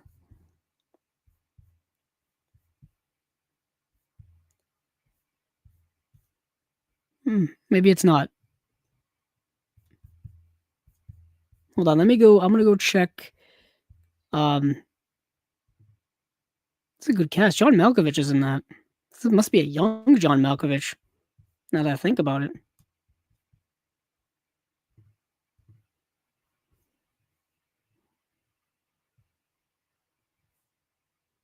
Oh, The Shadow Box. That was a TV movie. Okay, The Shadow Box. That was a TV movie. The Glass Menagerie was not a TV thing. My fault. But either way, The Glass Menagerie is not available.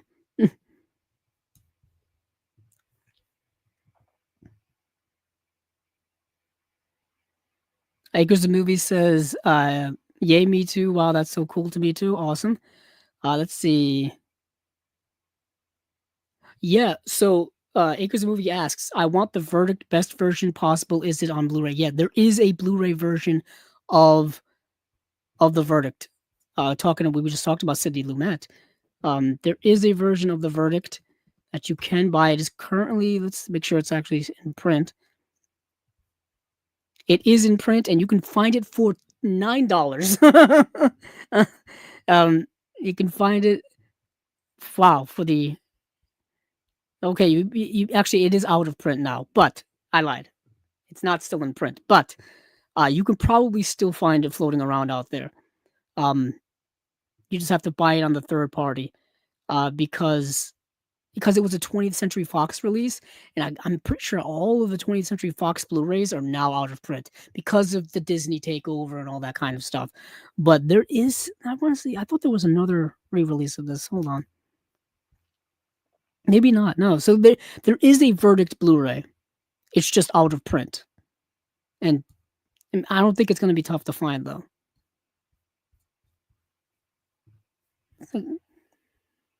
Let's see. Acres of Movies also says, does it have a good transfer? Do you feel like you are in the court, etc.? I love that movie. It's the best. I love the hair of the judge, Miles O'Shea in The Verdict.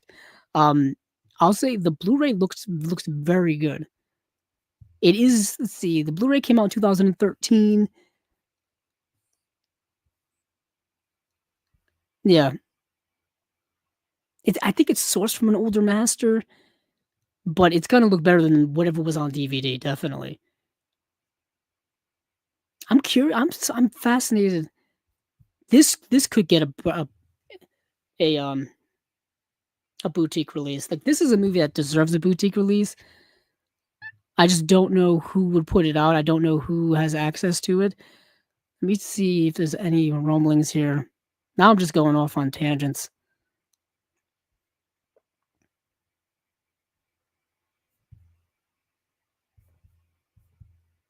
This would be a nice release. But who knows with 20th Century Fox's back catalog? Who knows? Who knows? Let's see. Acres of Movie says McConaughey, maybe Lewis Pullman. If he can get some bigger roles soon, he can be a young Paul. I mean, Glenn Powell is kind of a young McConaughey now. If you're looking at some kind of a young up and coming actor who could possibly do it, Glenn Powell is kind of a young McConaughey. If you're looking for somebody in that Paul Newman range or like visual visual beauty as well as acting ability. But I think he needs more. I got to see more from him that he can pull off something like that. So far, he's got the screen presence, you know, but we'll see. We'll see.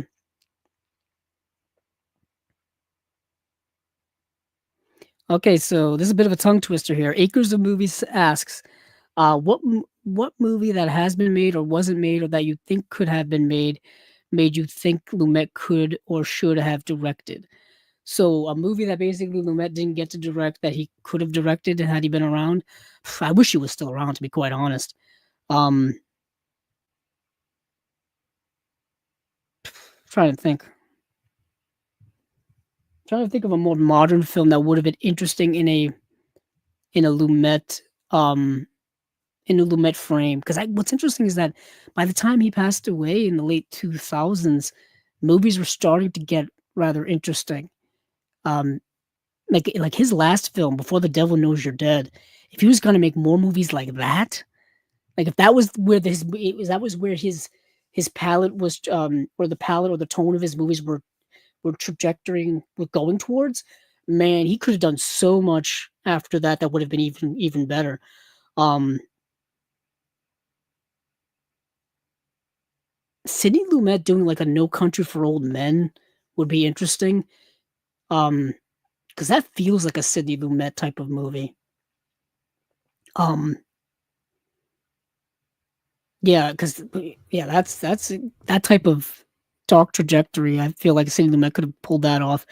Um, I don't know what he would have done modern time wise. Obviously nothing like he wouldn't be doing like a big blockbuster or anything like that. That was never Sidney Lumet's bag. Um, um, yeah, I'm just looking around. Like even yeah, that was kind of yeah. I don't know why No Country for Old Men is kind of ringing in my head. I don't know why. Granted, he was alive, I think, when that came out. So I don't know. Interesting. Anywho,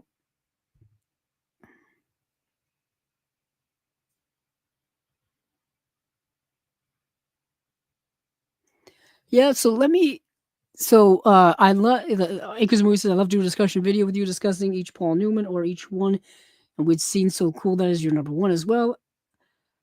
Oh, but Paul Newman being Dr. Claw and Inspector Gadget, that would have been wild. That would have been wild. Um, but yeah, so let's see. I think that's it for whatever we have here cooking on Chasing Labels. We just finished up Criterion just to quickly go over, and then we'll do the outro here. Sorcerer, which is definitely number one on my list for all this. Sorcerer, 32 short films about Glenn Gould, Midnight, Thelonious Monk, Straight No Chaser, The Wiz, City Met film. Then we've got the upgrades of Mishima, Life in Four Chapters, and then we've got Terry Gilliam's Brazil getting a 4K UHD release upgrade as well. So that is it for Chasing Labels episode slash spy number 160. Thank you all here for joining me. Thank you all for commenting. Thank you all for commenting in the future. Thank you all for listening on the audio. You can find the audio for this and all of the previous 159 episodes on pretty much everywhere podcasts can be found in the audio realm. Um, when it Apple Podcasts and Google, Spotify, places like that.